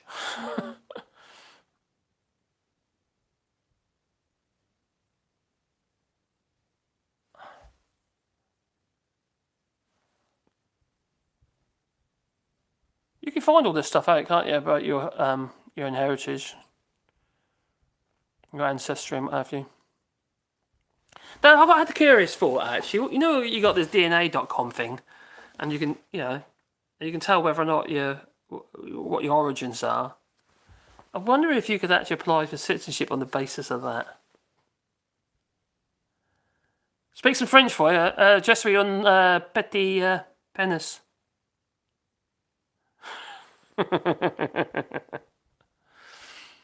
Voulez-vous un café? That is true. The from his PDL says, I live in a very rural area of France, and unless we venture out, to be fair, I do engage because I do a lot of charity work here for the local faith. But because we had COVID, that hasn't been happening. We're making like floats, they're like big trailers and build stuff on them into themes, what have you. Like we did a theme the other year that was Egypt. The big pharaoh and stuff that was rotating on top of this big trailer thing. It's covered in all these like crepe paper flowers and stuff. It was a bit bizarre, really. But it's a great opportunity to engage with the French. I was down there 2 days a week, helping out, so it was quite cool. It's got to make all this stuff right to build up to July when the actual fete was.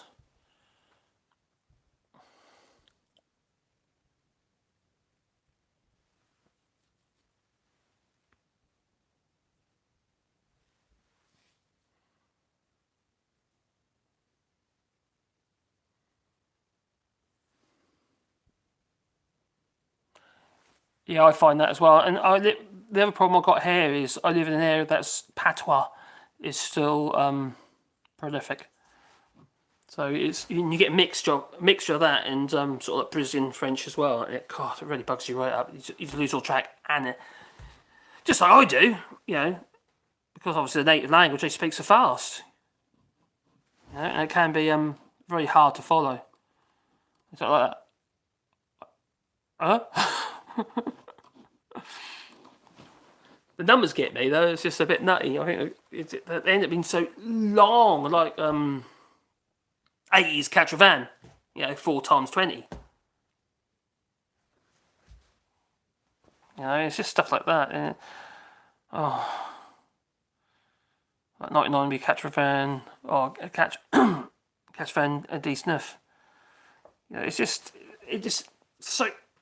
It's not just like 99. It's just everything seems to be elongated. You have to speak an extra third, I think, another 30-odd% more words for the sake of it. And then you don't pronounce half the letters anyway. Well, not the end ones, or some of the beginning ones, like H's. Lopperdale, the hospital.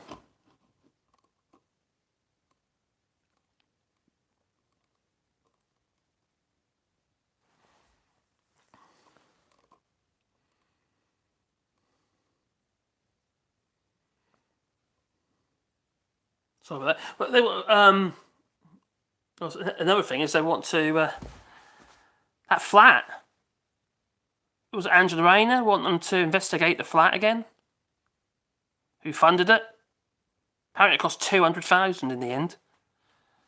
$200,000 to renovate, well, decorate really, a flat, an apartment. That's a little bit excessive, I would say. I think the gold owl lantern might have something to do with it. And that really strange sofa, looked like some kind of harem, Turkish boudoir or something. That was a bit bizarre.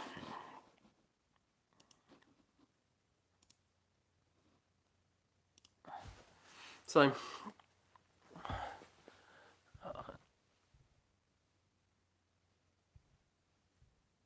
something like that.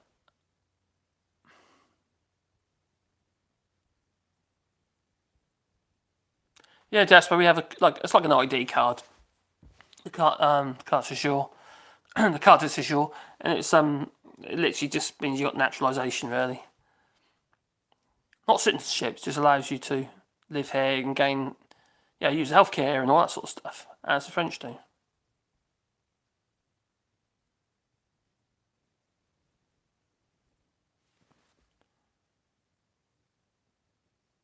Oh, I see. Oh, Castellano. But they cut off the beginnings and the ends of all the words. Yeah. There's a lot of abbreviation as well. You really get lost then.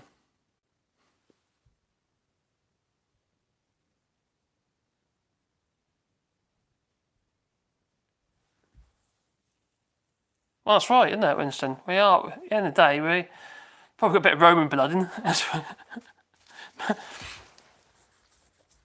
It could be right old mixture. What about all the pesky Americans that came over in the war? Shagging our women, they were. How dare they? All for a bar of chocolate. Or some chewing gum.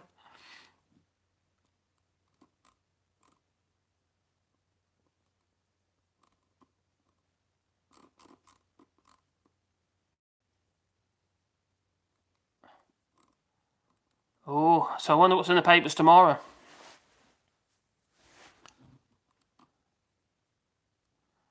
Not a lot going to this.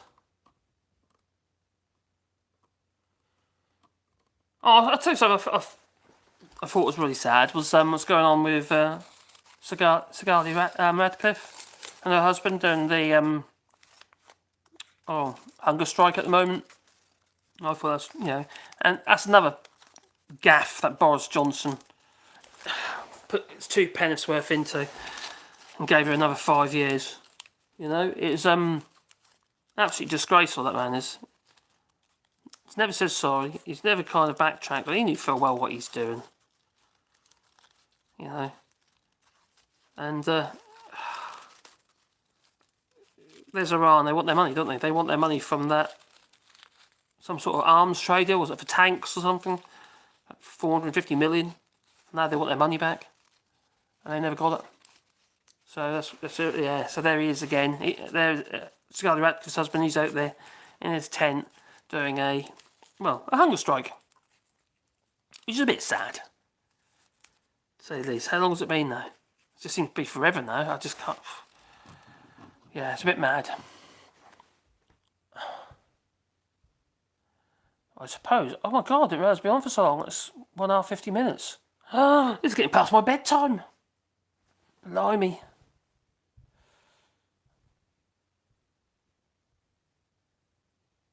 Go on then, Tim. Off you. Go off topic. What do we use to control fleas on Wally? At the moment, we haven't actually. He's got nothing on them at the moment because it's not the season for it. But this year's been a bit of an odd year actually. But last year and the year before that, we've always used Brevecto. What we do is we go to the vet and we say, my mother-in-law, who happens to live in France, needs a tablet for her dog. Can I have a Brevecto? And they say, what size dog is it? And I say, it's about 50. It's a small Newfoundland cross. It's about 52 kilos, I say. So then we get the biggest tablet Brevecto do, which is 54 kilos. I think it's 54, 56 kilos it goes up to. And we get that for about €40, this tablet. Just one big dog biscuit, that's what it's like. And then what we do is we split it between our 3 dogs. Because if we did it, one tablet per dog, and they're not exact dose, it's, it's such a random amount, and we just chop it up equivalent to what the size of our dogs are, and give them a bit each, a chunk each, just in thirds basically, and saves us a fortune because it'd be €110 otherwise if we did all the dogs separately. Yeah, so we buy one tablet and cut it up. And the other thing about Brevecto is they say you give the animal every 3 months, and there's ticks and fleas, which does. But what we found with this particular thing, we only did one tablet. Usually, what we tend to do, we usually wait until we see there's a problem, and we go straight to the vet, we get the tablet, chop it up, and then get the dogs, and then pretty much instantly, within a few hours, there's no flea problem. And then it lasts all the way through the summer season until until they're no longer a problem anyway, because obviously the temperatures drops. So that's what we do, and that way we only have to give them one tablet, because it doesn't make me a bit nervous with these chemical type stuff, making our animals have to ingest this stuff. But Sebastian, for instance, he's allergic to fleas and he gets mange, so he loses all his fur at the back on his back. It's horrible, really sore he gets. So we have to do something. And we tried fipronil, like the Frontline and all that sort of stuff. It just doesn't work anymore. It's like the fleas become resistant. And like I said, the Brevecto does the ticks as well. So that's what we do. It was a bit off topic. Kind of doing a lot recently, getting off topic.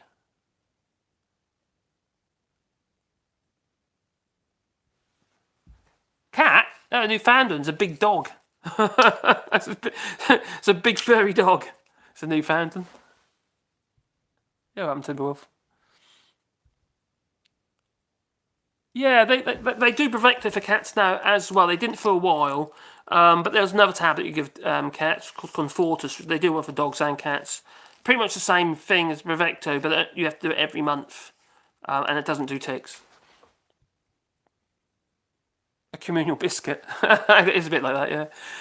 Well, it's just, it gets too expensive.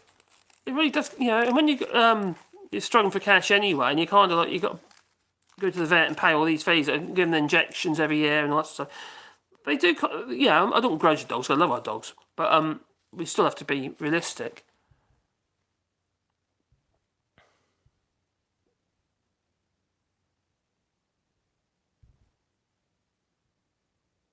A tick collar, like a Seresto collar. They're very good, they are.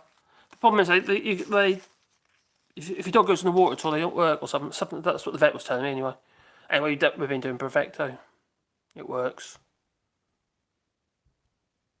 Look, Graham's on. I didn't think about Graham. I hope he's all right, Lee.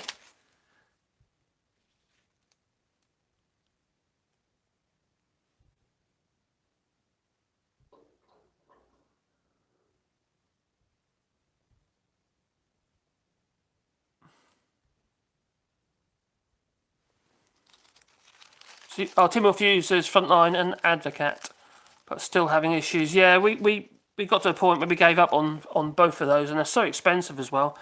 We found that with the fleas, it wasn't working. I think they're getting resistant to the fipronil, the actual chemical that's in it.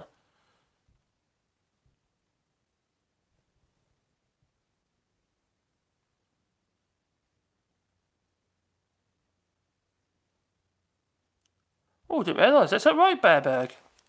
So, Terry Dactylus is quoting Bearberg and saying you're right, about half of Ukrainians love Russia. Many Ukrainians feel they'd have better lives under the USSR. Really? God.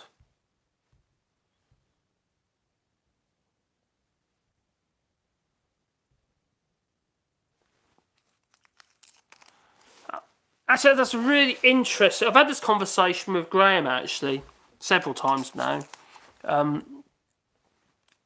about subscribers. You have 1 million subscribers where you get lots of money, yes.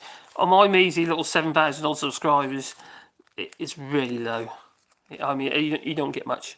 You really don't. On the views. But it's... if I look at what I get, and then I look at the amount of views the likes of Phil Morehouse, for instance, gets, and he gets a lot of views. He's earning a lot of money. He is, seriously. He's earning a lot of money. I've got a bit of software that I use called TubeBuddy, and it tells me how many views other YouTubers. If I go onto their YouTube channel, I can see how many views they're getting in comparison to mine. And obviously they're up there and I'm down there. You know? And at the moment, I live off YouTube at the minute because my woodworking business pretty much got destroyed by Brexit, unfortunately. I'm really struggling to find customers at the moment. So I've pretty much been putting everything into my YouTube and hopefully get enough views on that. And also I'll be working on my YouTube channel for my woodworking as well. So it has a purpose then, the workshop has a purpose. I've still got some jobs on the go, but getting new leads is not easy at the moment because a lot of my customers, not by choice, but just how it happened, were English.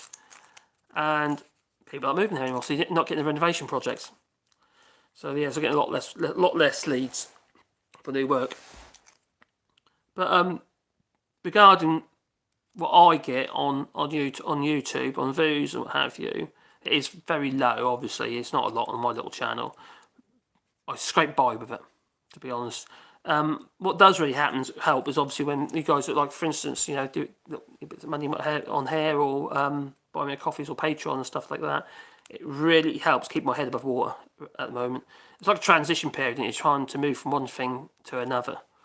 So it's a constant worry because obviously I've got to pay bills. You know, still got to live as well. Still got to, you know, still got needs in the sense that you've got to feed yourself. And although we're pretty much fairly off grid, we do grow a hell of a lot of our own stuff. But this time of year, obviously, we're relying on stored food mostly. But yeah, it's just one of the things.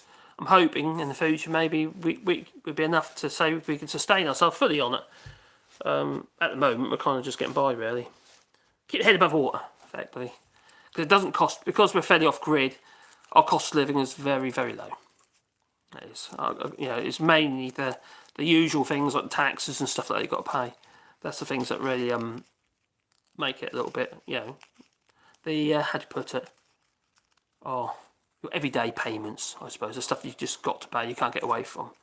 There's got standing charges regarding the electric and all that sort of thing as well. So we just have to do it, you know. But fortunately, YouTube has been good and it has helped. But there has been trials and tribulations. You get sometimes with the YouTube channel doing really, really well, and you see it growing, and all of a sudden, like a switch has been turned, and all of a sudden your views go like that. And obviously, you don't get views. You know, they don't sell advertisers. They don't sell advertisers, and you don't earn any money, and your views just plummet. And it's so demoralising. One minute you're on this high, I think I'm doing really well, and the next minute you're just down on the flat on the face again, and it's horrible. It really is horrible. And there you are. Well, there I am trying to work out why, what's going on. And the last time it happened was, I think it was 1st of July or 1st of June this year, and I was doing really well, getting lots of subscribers, what have you. And what happened, I noticed that all of a sudden it just plummeted, just like that. All my views started plummeting and everything, and also my advertising revenue just plummeted. I wasn't getting a lot there anyway, but it literally just dropped like a stone. And what I found out, what YouTube had done, is they opened up advertising to everybody, but those people don't get anything. Like, for instance, if you have to get 1,000 views and so many watch time hours to qualify to monetize your channel.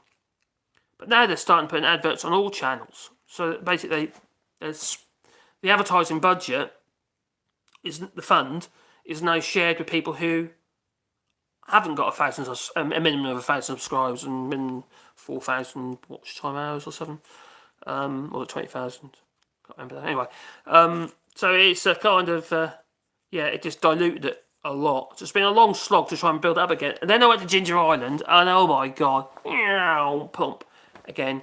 And then I changed things, and since, as you probably already, some people already know, is that I started just doing unedited videos at the boat dock or whatever, and just literally winging it. In some cases, sometimes I was writing scripts, but trying to get it in my head, so I just speed it out. And they start picking up again. Now, normally, what I was doing before, I wasn't ever putting any more than 3 videos a day, 2, maybe 3 videos a day, because notifications don't go out. But what I did this time, I was putting 6 to 8 in some cases when I was down there. So really quick, get me out. Which makes the research and hard work.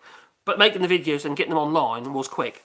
Whereas before, when I was doing my edited videos, they would take me forever.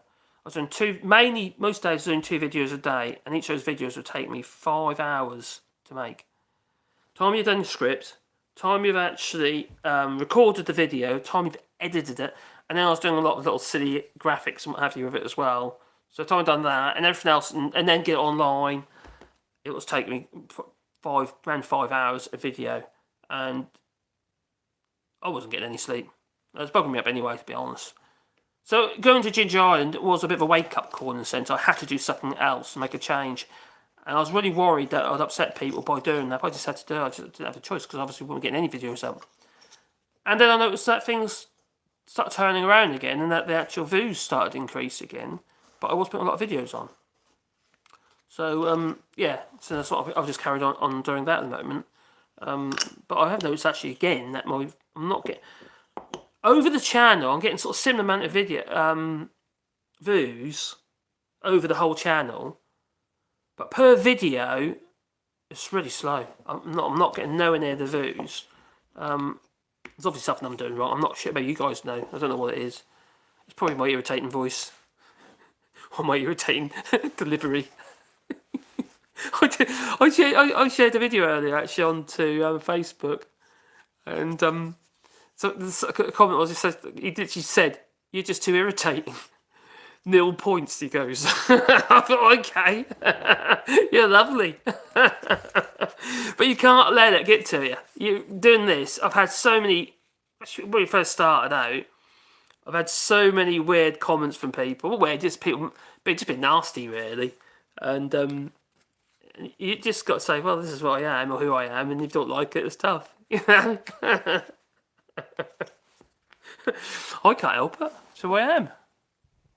And the other thing is, I said, can you not put on that voice? I said, I actually don't deliberately put... I get really hoarse when I'm doing the video. If I raise my voice just changes and it gets really, really hoarse. And I can't, like that sort of thing. It's just, I just can't help it. It just happens. It's not deliberate. Come on, lights, come back. Oh, someone said something nice. Oh, cheers, Catherine. You love their delivery. Yay, cool. I'm sure I'm not everyone's cup of tea.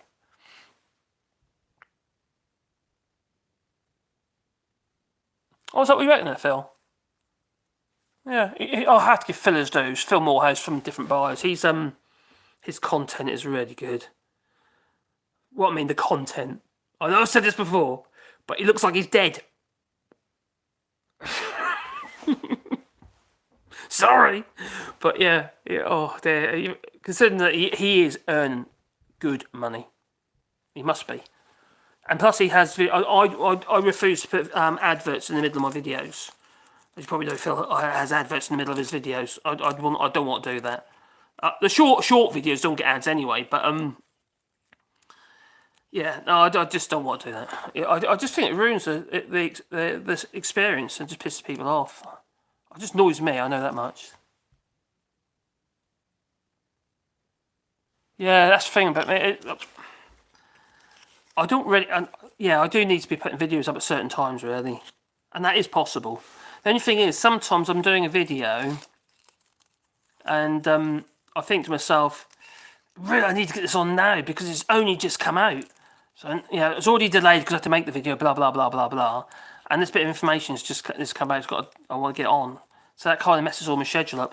And when you've got 6 videos, it's actually quite an on-dip because some of them are shorts. They're displayed on a different page.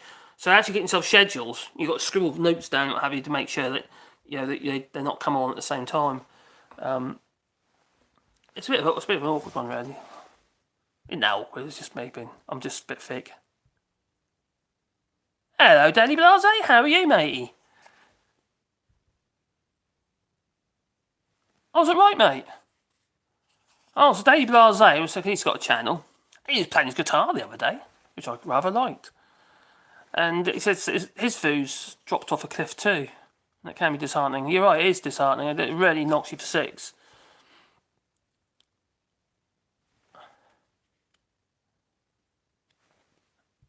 Hey, cheers, Timberwolf.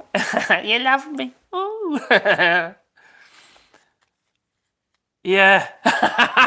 Bye, Phil needs to invest in a set of proper lights or vitamins.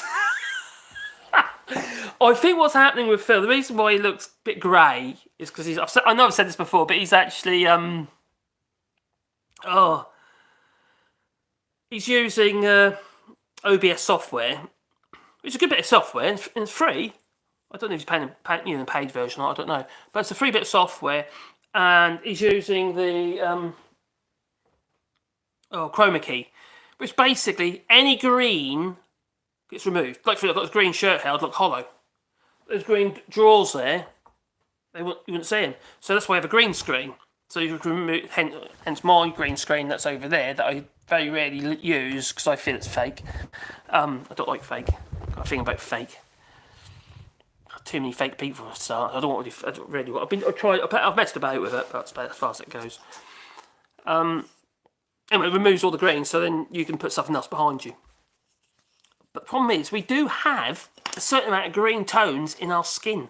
And I think that's what I've noticed on myself sometimes, if you use chroma key. There's another key called Delta key, and that's it where you can select the background, and then it basically does chroma key, so it gets rid of it, or Delta key it out. There's a much better way of doing it, but you can't do that with, I don't think you can do that with OBS software. When I do it with my video editor, which is DaVinci. Anyway, I'm rubbing on again. But it's it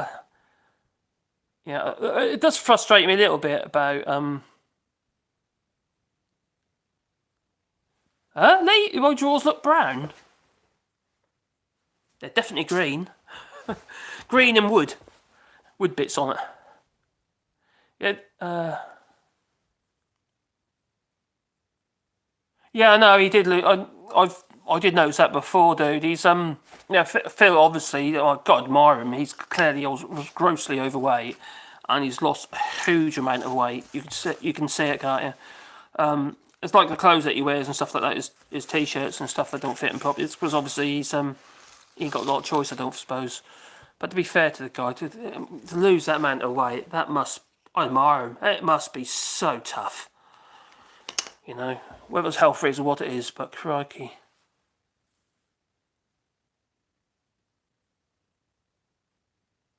Yeah, I think he was proper child. I think he was really, really big. I mean, life-threatening big. I've seen him before. It's where he's stood up and what have you, and he's got all the chicken wings and stuff. But all that did for me is I didn't think, oh my god, that's horrible. I thought myself, crikey, you managed to do that. I thought, crikey, admiration to the guy. Actually, admiration to the guy. The fact he's done really well with his channel. I think he's. You thought that was paint? No, it's actually green chipboard. That's all it is. I built them really cheaply. I needed some boards. I just used chipboard, and then I've sealed it with Cascamite wood glue and sanded it. Worked really well. Yeah, I hope your legs are good, Daily Blase.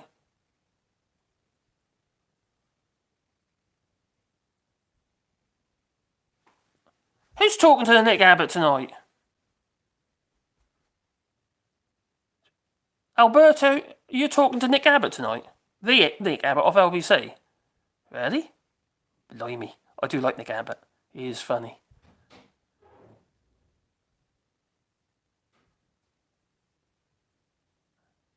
About makeup, yeah, funny. Oh, is that my key? My wife has just come in and she says, "Are you still in here?" Even though she's looking at me. Yeah, I'm still in here. I'm not coming up. I'm just going to. The dog is in pain. I'm just going to bed. I think what's the top? Oh, blimey! I've been on for 2 hours. Hey? I've been on for 2 hours. I know. No, you must be freezing. I've got the paralytic and then my feet. Right. Yeah, I'm gonna finish off now anyway in a second. I suppose I better. No, done. Do we bring anything up? Pardon? Don't we bring anything up? Yeah. What? Come and get Wally. Come and get Wally. Okay, I'll come get Wally. Apparently, my dog has been a pain to Caroline. Anyway, I suppose I really ought to talk to the business. God. Oh, I didn't realise it's been over 2 hours. Crikey. Yeah, that was. Yeah. What are you doing? You still doing it? Are you in here? Well, she's looking at me, see I'm in here. Oh, yes, obviously, you can see me. No, don't go. I have to talk to the wife again. Oh, very good.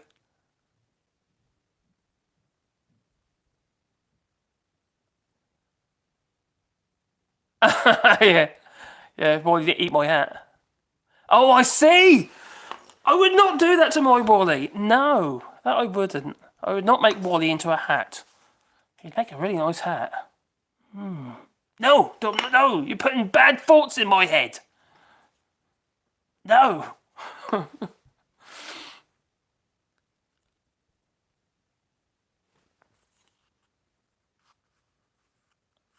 Oh, what's just me in video's been saying, Constance? Oh, it won't go up, I can't see. Doesn't want to move. That's annoying. I can't actually scroll up at the moment, so I can't see what other people have been saying for some reason. That's really annoying, it does that. But no, I'm not going to be making a Wally hat.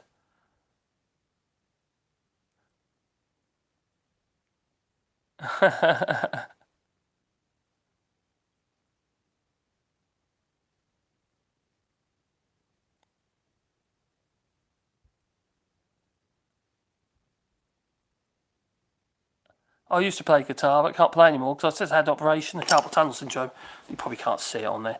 I've got a little scar. Do you see it? A little scar just there. And I've got another one.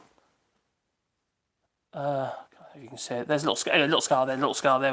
We've had the operation for carpal tunnel. Cool. How do I tell? I can't tell. I've had a few super chats. Oh, thanks everybody who's given me super chats. Really appreciate it. Does make all the difference. Good night, Catherine.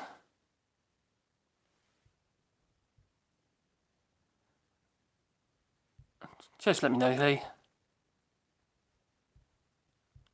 Oh, it's going up now. So Daily Blase, wish he was Alberta. Oh. It is well past my bedtime. Oh God, I think what time it is, to be honest. Is that 12 o'clock or was it 11 o'clock? Might be 11 o'clock. That's 11 o'clock. Crikey. The governor spoken. She's a bit. With my ma, that's with missus. Or when your ma disturbs you playing on the computer. Yeah, we know what you do on the computer. Yeah, you don't want your ma disturbing you doing that. No. Yeah, the grass is long since Jasper, since I was in Ginger Island. Yeah, it's a bit long and wet at the moment.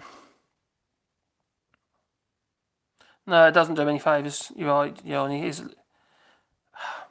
think he just needs someone to give him a little hand with the technical side of things, and he could really improve it.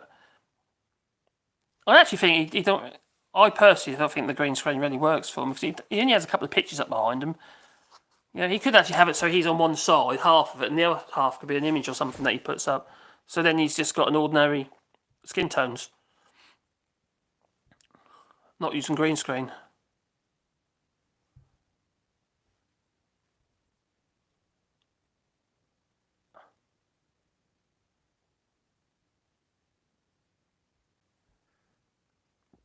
Well, I'm not wearing any makeup, Marcus. No. No makeup here. I'm rough and ready.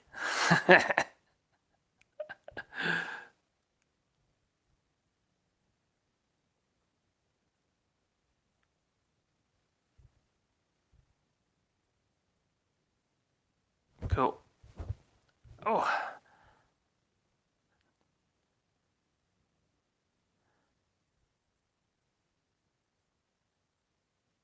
My God, it's 11 o'clock. You are right. It's in 5 minutes. Well, I suppose I better love you and leave you. Thanks for joining me. I'm very sorry that my stream at Leroy Merlin's DIY, that was a right cock up. Oh dear, I had all sorts of problems. From dropping the phone, to turn the phone off, to losing connection about a million times. Not just in the supermarket, in Leroy Merlin's, but also on the road. Yeah. And then I was getting told off because I was in the car and talking to you. Yeah. I can't remember what it was now. I think it was Eric telling me off.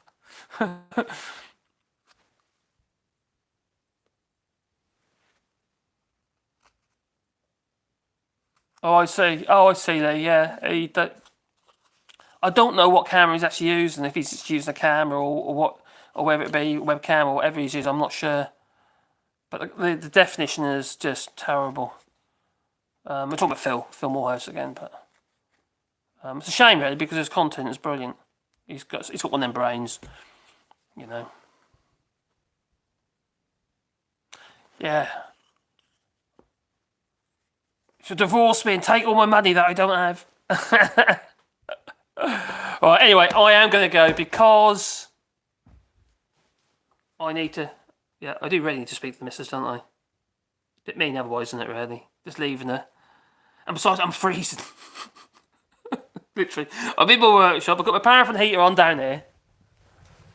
Just a little paraffin heater there on the go. So I thought it'd be quick to get the heat on. I've got an electric one down here if I wanted it. But I turned it off because it's noisy. But on the whole, I've got a circulation problem, I think. All my extremities are freezing. Not fingers, not my toes. And, yeah, I won't go there. Anyway, ta-ta, thank you for watching. Oh, in fact, and thank you for the super chats and stuff. That's really, really appreciate that. Is from the heart. That is. It really, really helps.